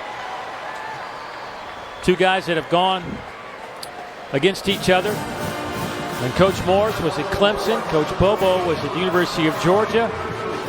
Met last year in Fort Collins and here in Fayetteville. But this Arkansas team goes to 2-1. Colorado State will drop to 1-2 with its 55-34 victory by the Hogs. And Nick Starkel, 20 of 35, 305. Collin Hill finished 13 of 23, 99 yards. What do you make of Starkel's first start for the Arkansas Razorbacks? I thought it was what you would probably think of. To be a little bit up and down, have some good stuff, have some bad. But I thought it gave them an opportunity to win this ball game with how he threw the football. Stretched the field vertically, gave his guys an opportunity to throw the football, got the ball out of his hands, did not turn the football over. Nick Starkel gave this team a spark for 4 quarters, and you can see when this offense is hitting on all cylinders and their playmakers are playing big, this offense may be a lot to contend with as the season goes on. I mean, 520 yards of offense, nothing to laugh at. Nick Starkel, 20 of 35. Those 3 touchdowns and 0 interceptions.